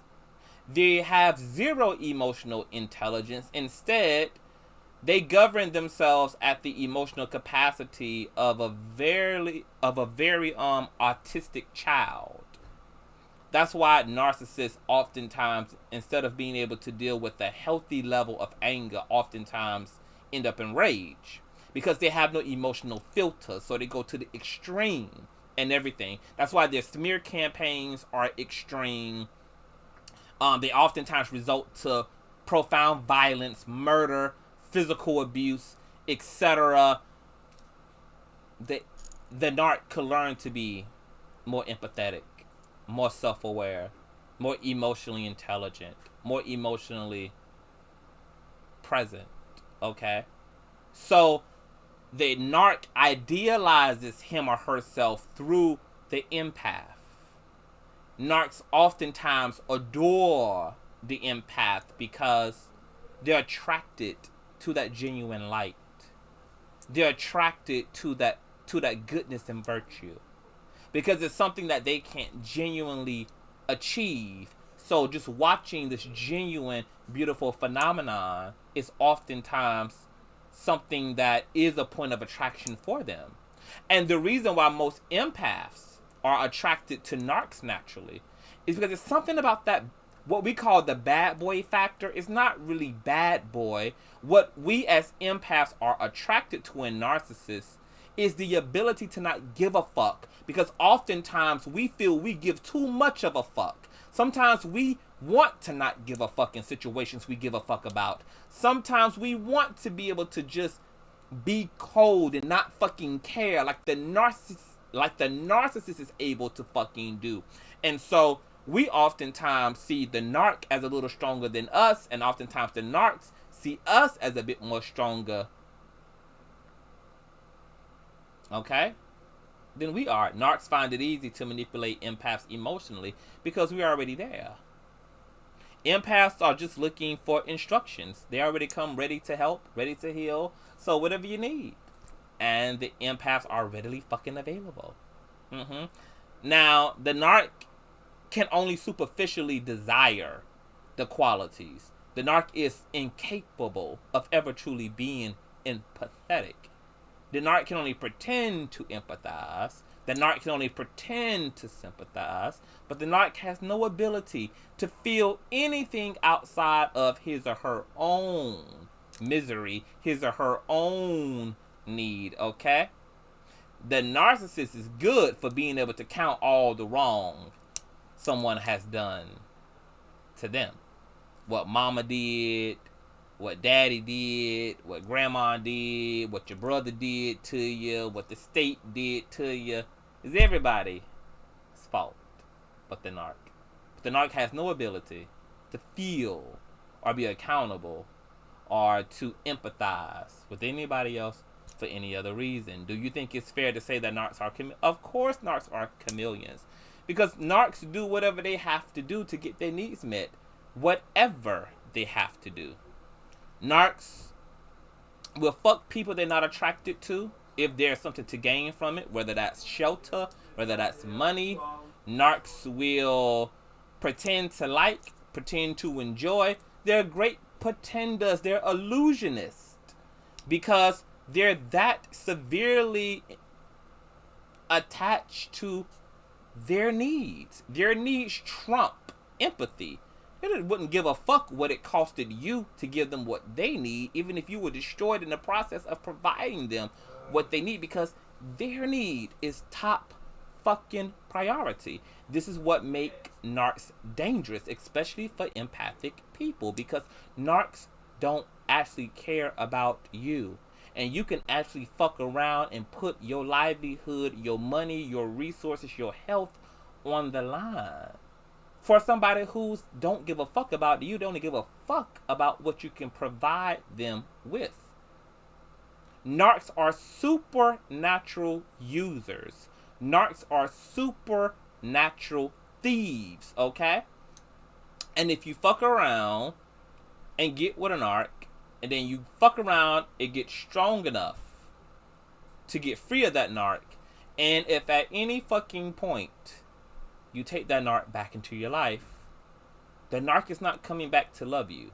The narc is coming back to finish the fucking job and killing you and destroying you. The second time around is always worse than the first. Okay? Take it from me. Take it from me, boo. I've gone gray rock on more than a few people. Eye-opening information, okay?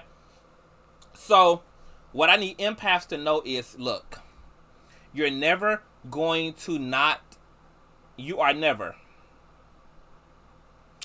Are narcs actually evil, lovely shamble acts? Psychopaths are actually evil. Narcs are the product of dysfunction.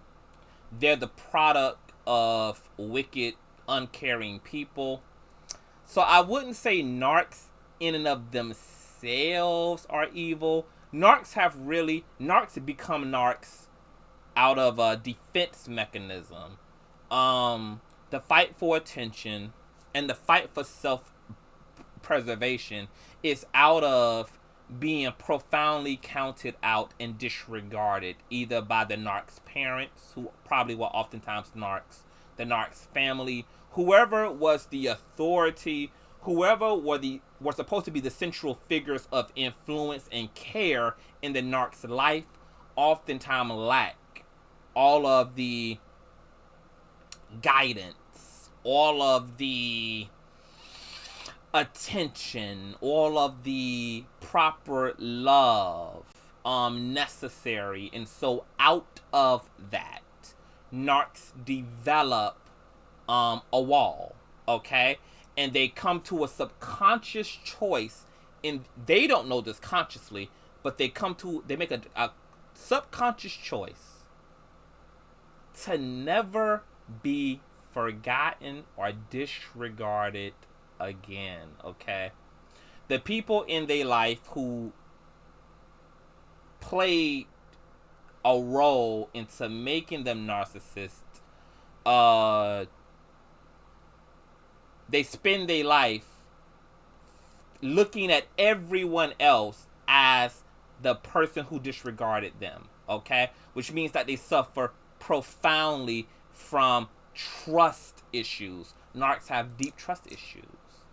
They don't trust themselves, and they damn sure don't trust you, okay? And they're not going to.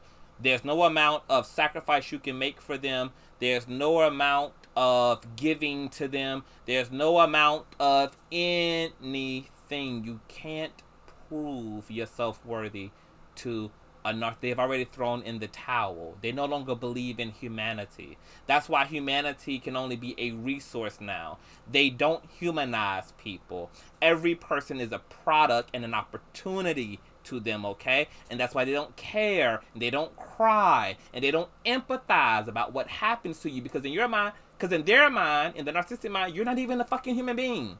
You're not a sentient being. You are a stepping stone. You are an opportunity, which is why narcissists are opportunists. They no longer are looking at you as a person. You don't really have needs. You're being objectified. Narcissists objectify their victims, okay? That's why all of their compliments of you are very superficial. Your looks, what you've accomplished. They like all of the superficial aspects of you. They have no idea how to value and to cherish you for who you are, because they're not even in touch with who the fuck you are. They're only in touch with a idea of you. And if you ever do anything that fucks up the narcissist fantasy of you, for instance, in my case, I was perfect Patty in my relationship, okay? The one time I got angry, the one time I put on my Angela Bassett, get the fuck out! The one time I set a match to a fucking car, because I had the right to. I had the right to be upset. I done fucked up the narc's fantasy. Because remember, I'm not a human being to the narc. I'm not allowed to be organically angry. I'm not allowed to be frustrated. I'm not allowed to be those things. I'm only allowed to be perfect. And I have to maintain an image in front of the narc. I can't be a human being, because what the fuck is that to a narc? What the fuck human being? No. They're only in love with a fantasy, with a self-delusion, self-conceptualized version of you in their minds. They're deeply disconnected from your soul. They're deeply fucking disconnected, okay, from you as a person. And if you reveal and expose the fact that you're human, they become turned off by your humanness. They become unattracted to you if you're actually human, okay? They need you to be robotic in nature. And the minute that you become human is the moment that you become disposable. Narcissists are also deeply superficial. They only look for people who have something. When I think about my ex-narc, now that I think about it, he's never been with anybody who was broke. Everybody he's been in a relationship with has always had more than him. Had their own place, had their own car, had their own money, had their own whatever. He would never extend himself to another broke person. He would never pursue anything with someone who has less than him. You would never find him living in poverty with someone else. He might be in poverty as an individual, but he's never going to be with somebody else, because once again, narcs are not in it for love. They're not in it for compassion. They're not in it for real relationship building. They're in it for self-preservation. And what attracts them to you, what attracts a narc to an empath or to any individual, is your ability to shelter them, whether that be emotionally and physically, but certainly physically. Okay? If you have nothing but your love to offer a narc, the narc is not going to pay your ass any attention. You have to actually have something physical to bring to the table, something that the narc don't. So narcs oftentimes look for a come up. They're looking for a person who has a lot of resources, because they're looking to get ahead, especially if they're a grandiose narcissist, okay? They're looking to get their shine on. They're looking to clout chase. They're looking for all of those things. It was so very fascinating that someone said to me, oh, ConsciouzTv, ironically, he comes back into your life when you're fucking happy. And when you're glowed up. When you are branding yourself. I say, yeah, it's not ironic. It's all a part of what a narc is attracted to. They're attracted to the best. Okay? And they go after the best. It's just what the fuck they do. I love me some Scorpios, though. I am a Cancer, absolutely. Leos are my top narcs. Aquariuses are my top narcs. But you know what's so fascinating about narcs and about Aquariuses and Scorpios? Scorpios, according to astrology, are actually narc killers. We are actually the people who can break a fucking narc and bring a narc to its knees. So that's an interesting dynamic for Scorpio, especially if a Scorpio can be conscious, self-aware, and in its divine, in its divinity. If a Scorpio can stand in its divinity, it's actually one of the only kryptonites to an actual fucking narc. I can believe that. Yeah. But narcs and empaths are each other's alter ego. The empath wish it could be a little bit more detached, and the narc is attracted to an empath's ability to be attached, because it totally is not. So, empaths, I need you to know that there's no amount of raising your vibration. There's no amount of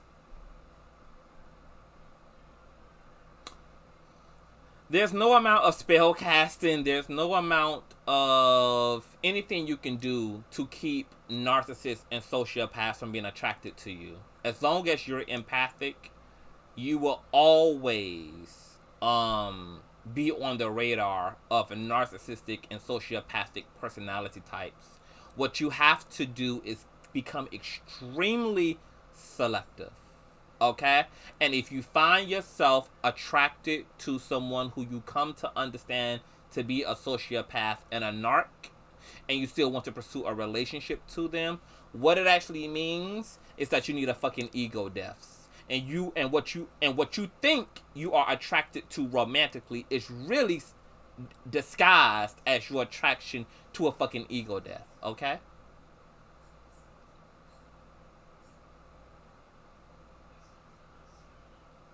My life changed from my breakup to my ex last year. The first breakup changed my life because it destroyed my entire egoic form. Okay? It reduced me. That separation reduced me to nothing but pure fucking consciousness. Pure consciousness. Obviously, I didn't learn my fucking lesson. Not totally, okay? The universe came back to retest my ass. I failed. Yeah, Super Saver Hole was still up in there.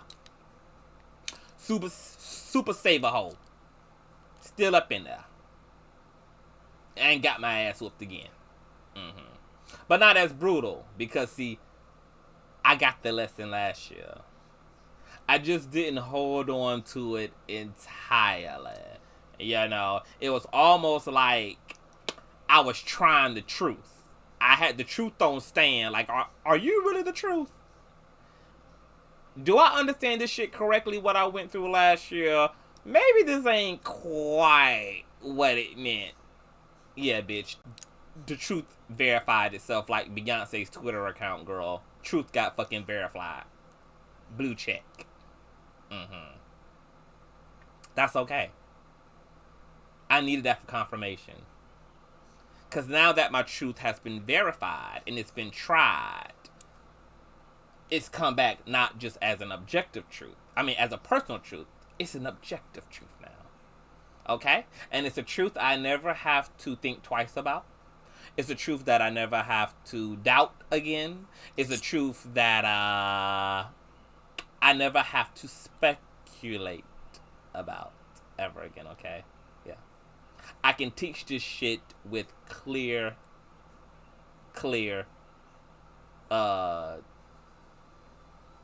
perspective. I can teach it with conviction now that it's been tested and tried and verified. I was with my girl 12 years and want her back, but I'm not going. Don't. And it's okay to miss someone. Look, because a part of sometimes what people struggle with when they have to separate from their abuser, when they have to separate from a narcissist, is sometimes you're also trying to not be human yourself, which actually furthers your strife. It actually furthers your depression, and it actually kind of suspends you in the heartbroken stage. Because a lot of people will say to themselves, well, if this person abused you, this person was so bad to you, why would you even miss them? Because you love them. And the fact that they were toxic to you, the fact that they violated you, is a reflection of them. It's not a reflection of you. All your hopes and dreams for the relationship, all your hopes and dreams for the individual, all the good that was experienced in the relationship are being asked to be given up and Control Alt and deleted just because this isn't a relationship that you should no longer be in, and this is with a person that you no longer should have in your life. But you don't have to erase everything just because you will never allow it to be again. You don't. Now, Just Be Real says you fell in love with a lie. Parts of it is. I'm not going to act like narcissists are not human. I'm not going to act like narcissists can't be genuine. But what I will say is that the priorities of narcissists are so superficial, they're so surface based, and they're so selfish that it can be hard to figure out what the fuck was real from what the fuck wasn't. But it doesn't even take calling it a total lie or calling it really love for you to still have honor over your experience, okay? Last year, I knew I needed to stay away from my ex. I knew that the relationship was fucking unhealthy, okay? And yet, there are moments where I thought about us, where I missed us. We had great times together. We had a great chemistry and a great connection when it wasn't all fucked up due to his bullshit. While me still being aware of the fact that it needed to be over and it needed to stay over. Okay. And I felt like if I would have tried to throw out everything in my mind, if I would have tried to tell myself, oh, everything was bad, everything was a lie, everything was a da-da-da-da-da-da-da-da, that I would have never actually been able to move on with my life. Because I did go on to date. I went on to make great money. I just went on with my fucking life. And I was able to do that by not judging the experience so harshly, okay? If somebody's been bad to you, they've taken advantage of you, they've lied to you, they've manipulated you, they've used you. That's enough to just let go and stay away. We don't have to overkill the situation by then going to the extreme of also trying to remove the parts of the experience that felt good to us, because what felt good to you felt good to you.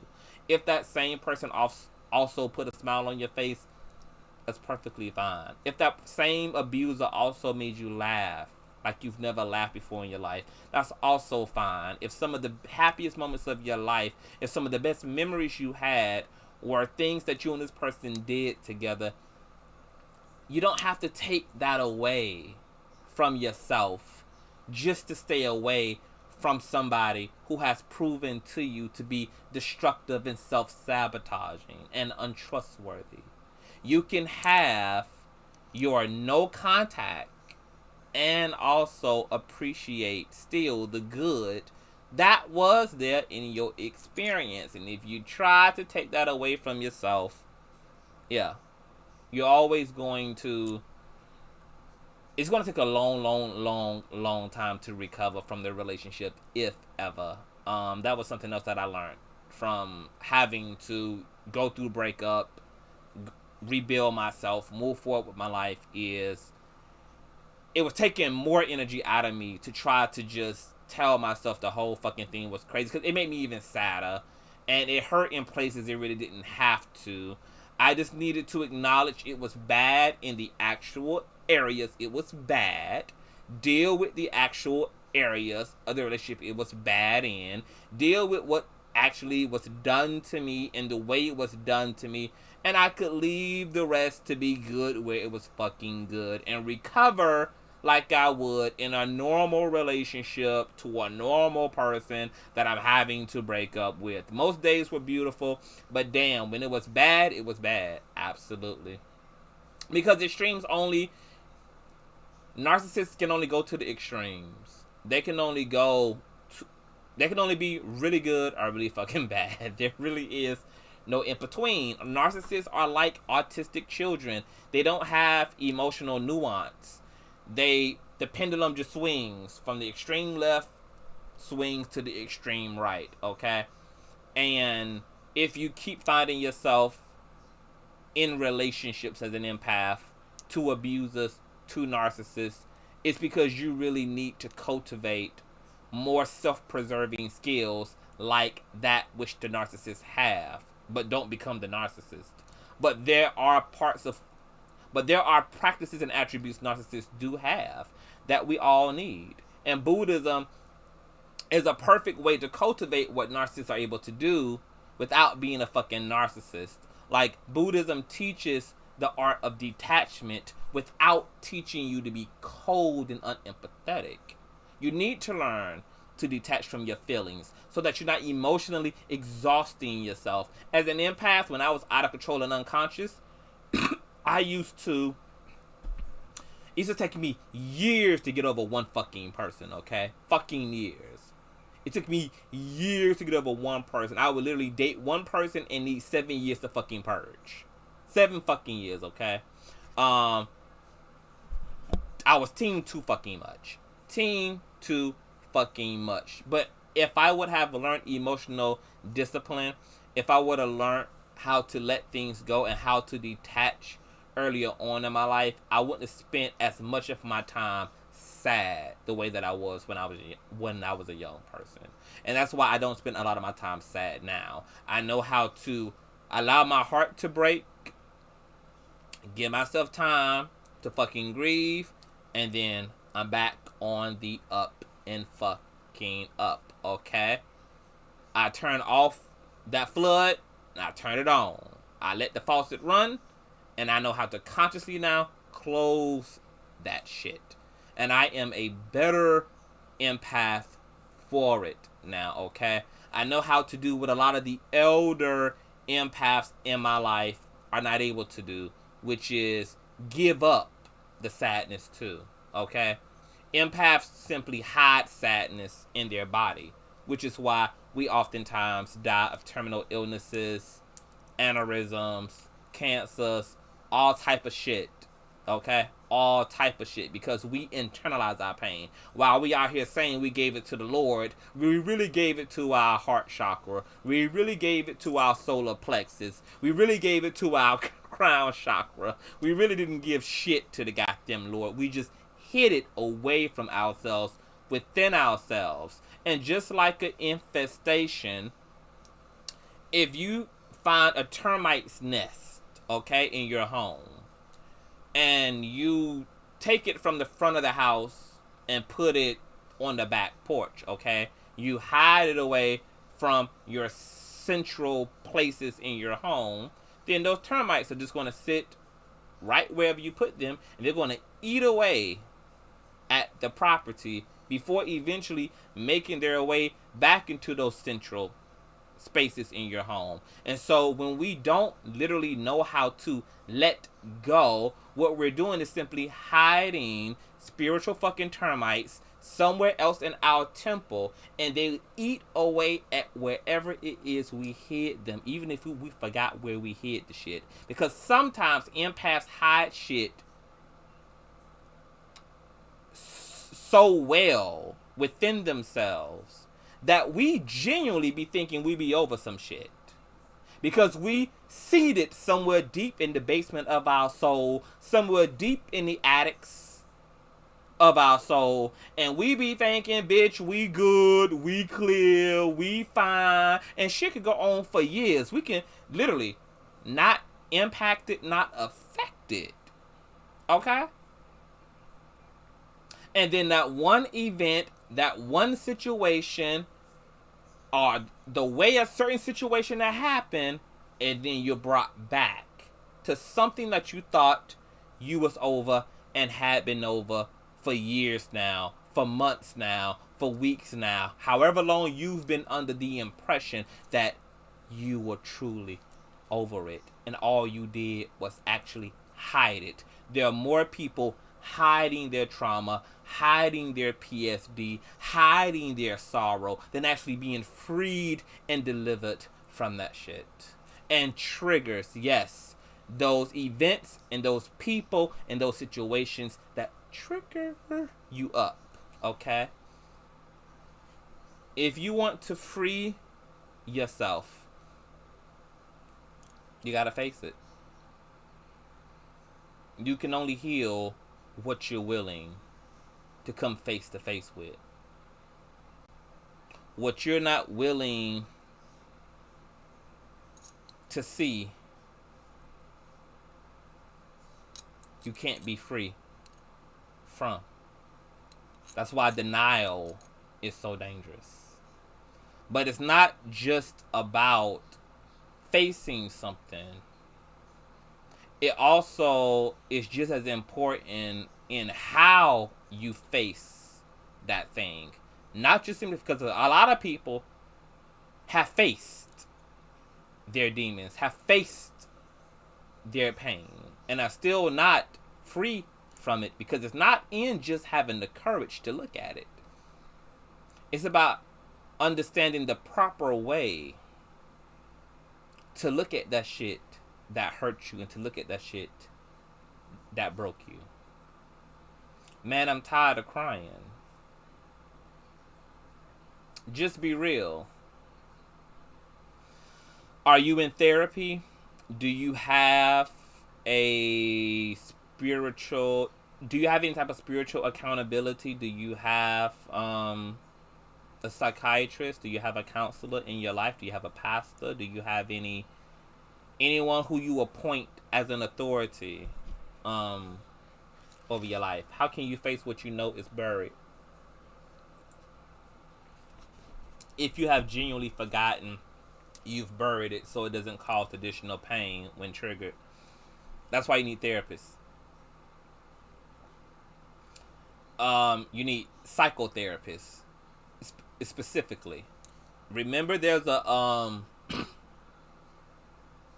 episode of Iana Fix My Life, and I think the young girl was Samaya.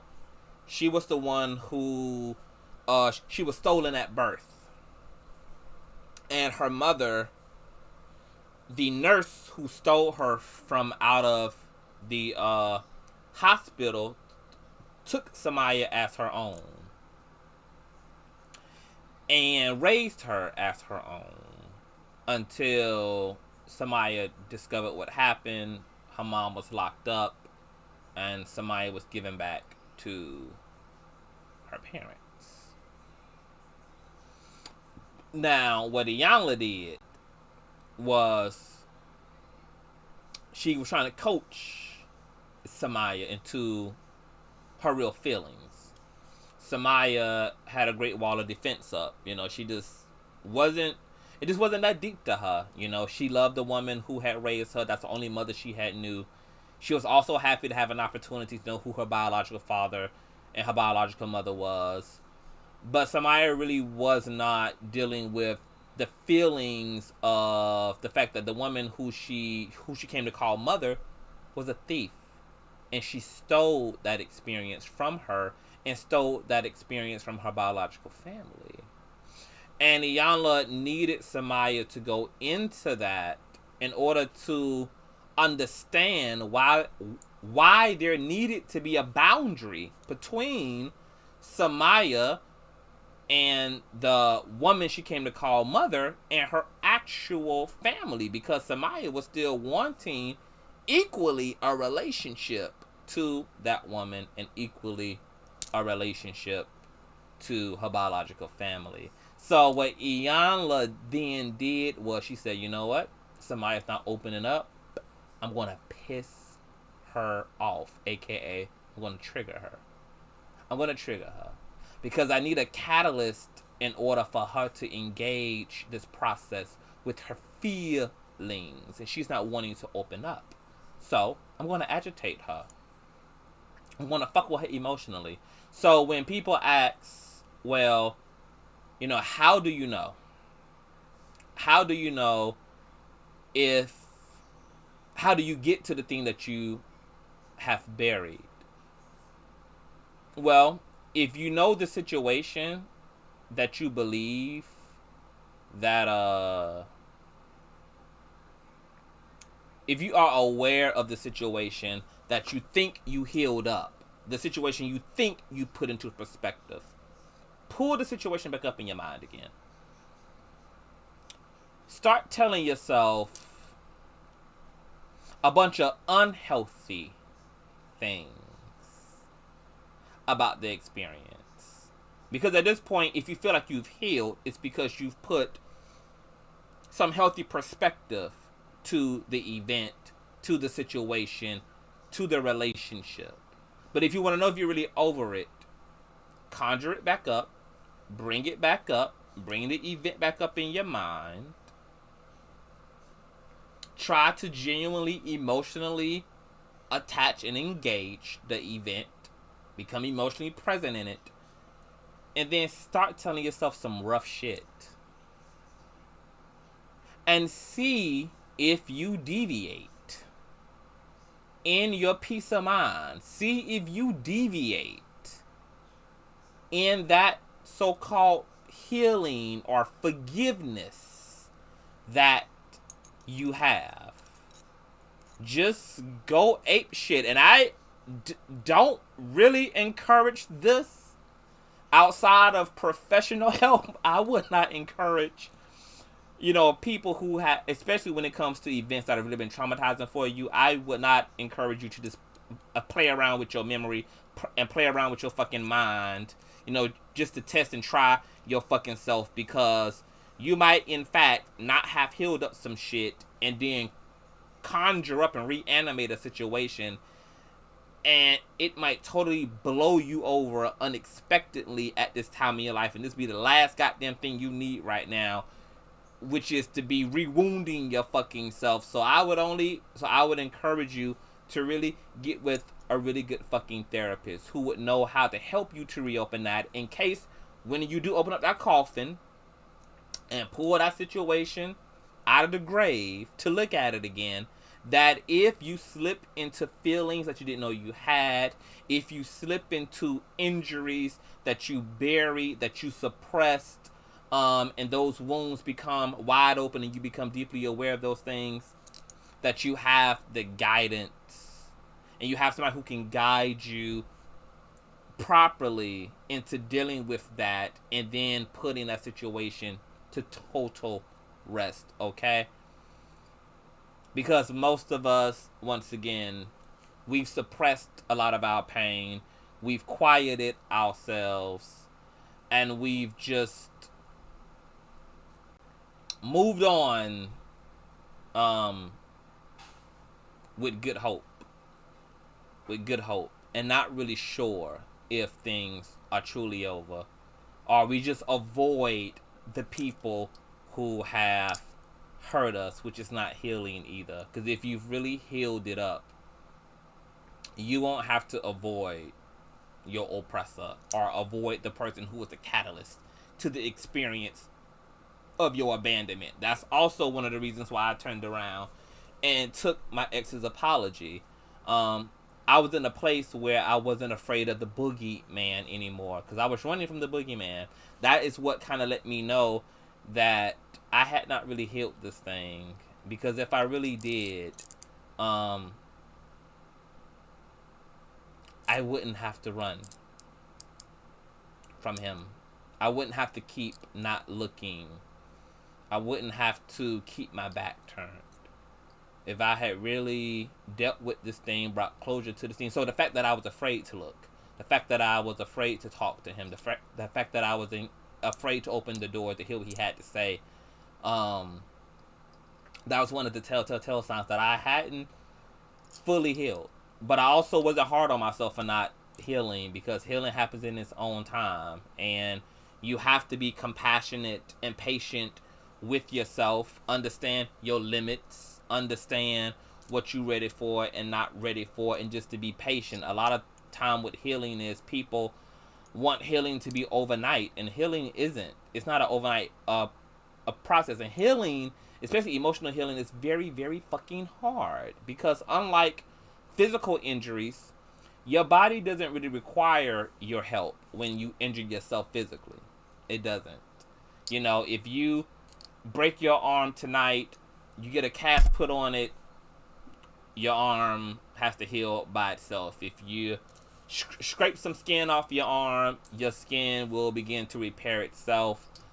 If you lose a tooth, your teeth grow back, etc. You know, physical injuries oftentimes don't require you to manually engage them like that, but emotional healing does. And what you don't heal won't be fixed. There won't be no remedy to that shit. Emotional and mental healing absolutely requires you to get in the motherfucking car with it. It requires you to get in the passenger seat. Bitch, you gotta come along with the ride, okay?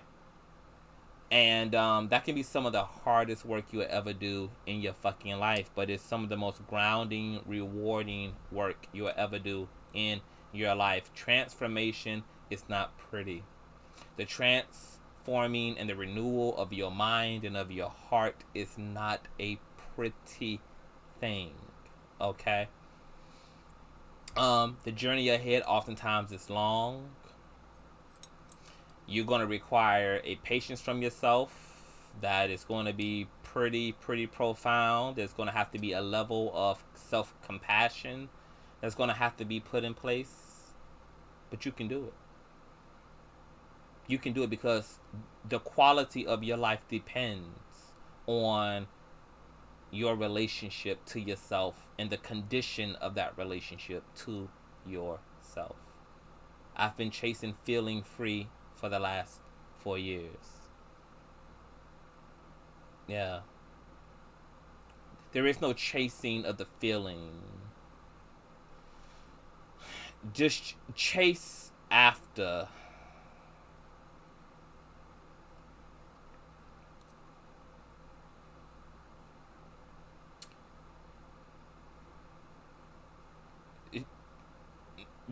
letting go. Don't even chase after happiness. Don't even chase after feeling better. Just really pursue letting go. Find new ways. Teach yourself new ways. get in front of teachers and counselors and therapists, get before spiritual systems and traditions that focused on the art of letting go, because there is a science to letting go. Freedom is letting go. And what we all need to do is find it easier to let go in general. Because we all are attached to the physical plane through our ideas, through our expectations, through our programming. And when things go right or things go wrong, we make judgments around what happened. And so we keep ourselves invested, whether the outcome is good or bad, because of judgments that come about as a result of expectations that come about as a result of some idea we've been taught, some idea we've been given, some idea we've put together. And true freedom for me is about not forming a strong sense of self, but just being reminded to simply experience life and not to try to tell myself what it is. To just show up as my organic self. Took a long time to show up as this. I cared about what people would say when I was younger about who I really was, especially as a little black boy growing up in the South. You know, the South has very conservative ideas around everything. Gender, sexuality, religion. Here it was, I naturally was spiritual. Here it was, I was naturally artistic. Here it was, I wasn't like every other black boy. I didn't want to look like every other black boy. I had my own vision. Done disconnected. Oh. Let me tell you, my computer is telling me that shit is going down over here. Like, OBS disconnected. Everything disconnected. Are y'all motherfuckers still here? A strong sense of self is good. Just stay true to you and others will see that. The universe will honor that. My husband says I struggle with change. Yeah, I don't. Most people do. Change is the only thing that's inevitable. Okay, because my stream is talking to me. It's all temporary anyway, just be real. It's all temporary. You know, why are we afraid to change? You know, human beings are like the human caterpillars. We were built to transform. We were built to transcend. We were built to be refined. We were built to evolve. Look at our species. We started off as indigenous people living off the land, and now we live in technological civilizations. Now we, you know, are the dominant species on the planet. You know, now we have medical advancements that will look like sorcery, you know, to ancient man. We were built to become butterflies. The only thing that the part of us that doesn't like change is our egos, because your ego is designed to keep you grounded and to keep you consistent. So anytime you break up a pattern, whether it's a good pattern or a bad pattern, your ego don't judge the pattern. It's just designed to reinforce pattern of self. This is why it's also hard to get rid of bad patterns. You probably feel like, why the fuck am I having to fight with myself to do the right thing? Maybe you want to start eating healthier, but because you've already created a pattern of eating unhealthy, your ego's job is just to reinforce whatever patterns you've put in place. Even if the pattern is self-destructive, even if the pattern is going to fucking kill you eventually, even if the pattern is going to endanger you, the ego doesn't have a consciousness. It's not self-aware. It's only designed to give you a consistent experience of yourself. So whatever you make your practice is what becomes the you operate as. If you go from not working out to being a health buff, then now you're going to be a fucking health buff, and it's going to come second nature to you to eat healthy, to hit the gym. And at one point in your life, you're going to be giving testimonies about when you was big, fat, and nasty, okay, and thought the gym was a goddamn curse, and could never have imagined that you would be eating fresh vegetables and counting calories and running and getting in shape and really taking care of yourself, because the ego just perpetuates pattern. Put into the system is what it puts into a cycle. So the only part of us that doesn't like change is the ego, and it's oftentimes hard to change because we already have so much momentum going behind our pattern that it's almost like trying to stop a boulder once it started, descending downhill. You almost too much momentum gets behind it for you to even be able to get in front of it. But you can always get in front of any habit, any version of self, no matter how long you've been that self, no matter how long you've been doing the things, no matter how long you've had your toxic emotional practices, your toxic mental practices, your toxic relationship practices. You are changeable, and you should embrace change. I don't struggle with change. I struggle with someone not showing me who they truly are, and once they do, it's a wrap. I can understand that. I can understand it. Do you think it's okay that Shamaya still saw her kidnapper as mom, even though she knows different? I felt like Shemaya's birth mother was too harsh with her. Is that me being an empath? I got empaths can empathize with anybody, even the so-called bad guy. Empaths just can. I don't think that Shamaya. I don't think Shamaya is wrong. I think I wish Iyanla's focus for Shamaya just would have been giving Shamaya the tools to transition into building a healthy relationship to her biological family, instead of putting so much focus on the mother. But at the same time, I can understand too, because if Samaya can't distinguish a thief and a violator from someone who genuinely loves her, then it'll not only make her a prey and susceptible to situations like the one she's in, but she'll probably end up also identifying her enemies as her friends. She'll probably also end up identifying abusive men as men who love her, because she can't make the distinction between real love and counterfeit love. And because her fake mom took care of her, supported her, gave her upbringing, she's leaving behind the reality that at the end of the day, she stole you, and you wasn't hers, and she took you from another woman. She took what wasn't hers, and that's not fucking okay.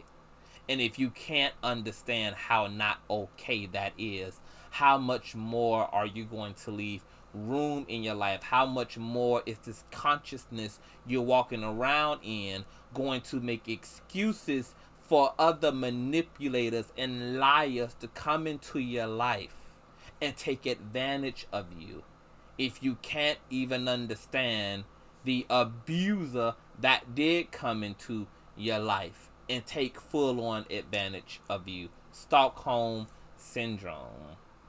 So, I understood it, but I think also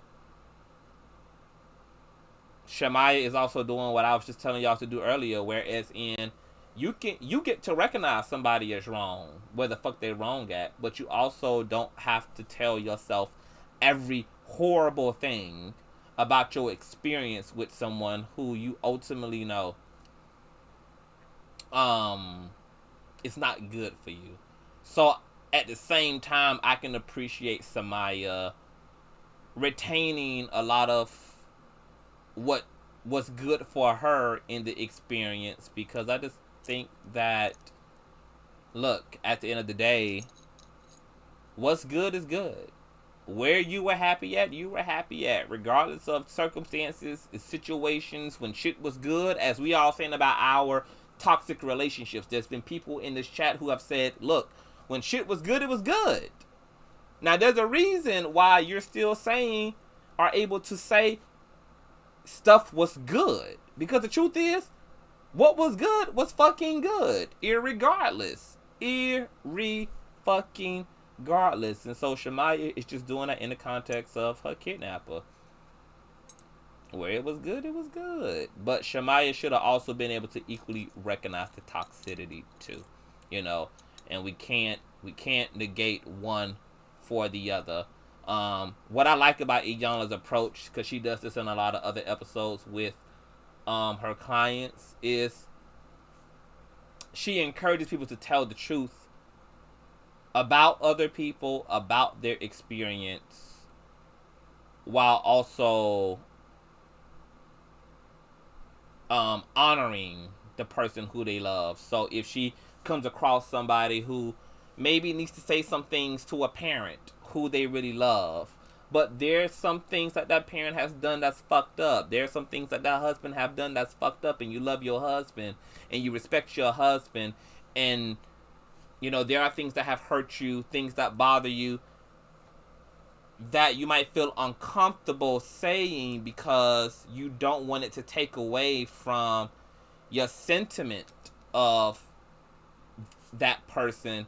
Iyana does a great job at establishing the fact that your truth doesn't take away from your honor of that person. Tell grandma the truth about herself. And you can do that while also keeping her your elder and your queen and dear to heart. But also tell the truth. Tell the truth about your leaders. Give them their roses where they deserve them. Give them their jewels and their gems where they deserve them. But also tell the fucking truth, if you have to, about where they got it wrong at. If people have been good, people have been bad, if people have been conscious and unconscious, it's okay. And you don't have to go to the extreme of slandering, and you don't have to go to the extreme of making a god out of somebody. You can have both and love someone and also tell the truth and the whole goddamn truth, whatever that truth is, okay? And it's that person's job to sift through that if they're being honest with themselves and take what they need from your experience, because she's also clear too that your experience is your experience of people, okay? It doesn't just because you feel that so and so was A, B, C, D, E, F, and G, that's not the truth in and of itself, but it is your experience, okay? It's your perception, okay? And oftentimes we can't take other people's perception of us because we believe that we have to agree or disagree when it's not for us to agree or disagree with. Whatever someone's experience of you is their experience. And to be honest, you can't change it any goddamn way. Whatever a person wants to fucking believe is what the fuck they want to believe. Whether it's factual, whether it's true or not. Because perception is fucking reality, okay? Okay? But if there can be amends, if there can be a compromise, if there can be a middle, let there be a middle. But perception is reality. Okay? And I've gotten better in my own life at letting people get away with their experience. Because obviously, like, the facts don't matter, or else we wouldn't be in the situation. People are having an emotional experience, and they're looking at things through the condition of their mind and through the condition of their heart. And if they have a damaged heart and a damaged mind, then of course they're not seeing straight. And of course, it's no way to convince them to see straight. They have no choice but to see it through the broken glasses that they're looking at the experience through. And you just have to let people have that sometimes. And you can't blame yourself for other people's experience unless you have a part to play. But once again, you got to be telling yourself the goddamn truth too, to even admit that you were dead wrong. That you were dead wrong. That you did violate. That you did neglect. That you did abandon. That you did lie. That you did cheat. That you did whatever. Okay? But oftentimes it be the blind talking to the blind and the blind fighting with the goddamn blind. So both people just end up canceling each other the fuck out. Okay? But I'll say this. If you really love somebody, whether the situation happened the way that they say it did, whether you did the things that a person accused you of, it's okay to apologize to a person for what they believe happened. I'm sorry you feel that way is a perfect apology to a situation that you know damn well didn't happen the way that it did. I'm sorry if it seemed that way. I'm sorry if I came off that way. That was not my intention to hurt you. But I'm sorry if it hurted you in the process. Okay? You don't ever have to agree that you're guilty of something that you didn't do. But if you care about someone and you know that they're convinced and they're saying that they're hurt based upon their perception, you can apologize for the way things seem to them. I'm sorry if that's the way that it seemed. If you were being protective of someone and they interpreted you being protective as controlling, and you know nothing about you was controlling. The person had damn free reign and free will. They can do and go and be as they fucking pleased, okay? But did you ask all the right questions? Yes. Did you try to make sure that a person had the means to discern and to be safe and to have what they needed? Yes. And can a person interpret you being protective as being controlling? Yes. And if a person does, you can apologize for it seeming to be that way. Okay? And if you're wrong, apologize for being wrong too. It's okay. You're not going to hell because you were fucking wrong. Okay? You're not eternally fucking condemned because you were fucking wrong. Okay? And if somebody really loves you, they will forgive you for your wrong, because love covers a multitude of sin. So we don't have to be shy in apologizing. We don't have to be shy to make our wrongs right. If somebody loves you, they will cover your wrong. So where you actually wrong, admit it. For your own sake, for your own character, for your own integrity's sake, admit it. And never definitely be afraid to admit that you're wrong to somebody who loves you, because they're never going to eternally condemn you and judge you for being wrong to begin with, okay? And if somebody believes that you did them wrong, you can apologize for the way shit looked, okay? If that will just blow everything over, is by acknowledging that this person felt like this because you did ABC. It looked like this to them. It's fine to acknowledge that and to let it be known that that wasn't your intention, even though it hurt them any fucking way. Okay? Now, I'm going to have to change the goddamn title of this goddamn video once again, because we spent less time on witchcraft and we got more into psychology and sociology and ego and all of this shit. So I'm gonna retitle this video, and then I'm gonna try to come back again at some point and have the magical fucking conversation, okay? Because I can quite not ever really get to that conversation, okay? Now I gotta go because I helped you all for a very long time tonight. But I hope that you guys got a lot out of this conversation. I didn't get to read every single comment, so I'm going to watch this video back and probably take some notes and then respond to some statements that I didn't get to respond to in another upload. You spoke exactly what was in your heart, and we needed to hear it. Thank you so much. Take care of yourself, guys, and don't be afraid to grow. Don't be afraid to stand up for yourself. Don't be afraid to honor the wisdom in your life, because wisdom is too high of a price to not fucking be getting the maximum, okay, out of what you had to earn by having to live through that shit, okay? And none of us got time to be wasting. So whatever life lessons you've learned, hold on to them things. Never forget them things. Wisdom doesn't change because wisdom is not a trend. It's not a fad. So regardless of what type of culture we moved in, what type of society we now live in, regardless of what human beings into, wisdom is universal, it's regal, and it's timeless, and it works in every era, in every situation. It never changes, no matter what. Okay, so I just love you guys. This was magical. I needed this. Thank you. I got a lot. That which comes from the heart reaches the heart. Absolutely. And I just wish you well.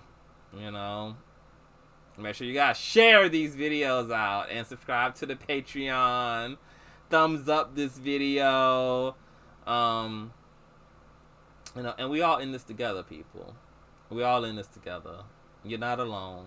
The universe is not beating up on you. You're not cursed. You know, the universe is conspiring toward your wholeness. And it's destroying the false self in an attempt to resurrect who we truly are. Okay? And we're all light bearers. And we're all lovers. And we're all good doers. And some of us get lost along the way. Some of us get beat up on and mutated along the way of tragedy, of loss, abandonment, and abuse. But there's good in all of us, okay? Some of us got a lot more work to do than others, but nonetheless, we all got fucking work to do. So, get to it, okay? I love you guys. I will talk to you guys later.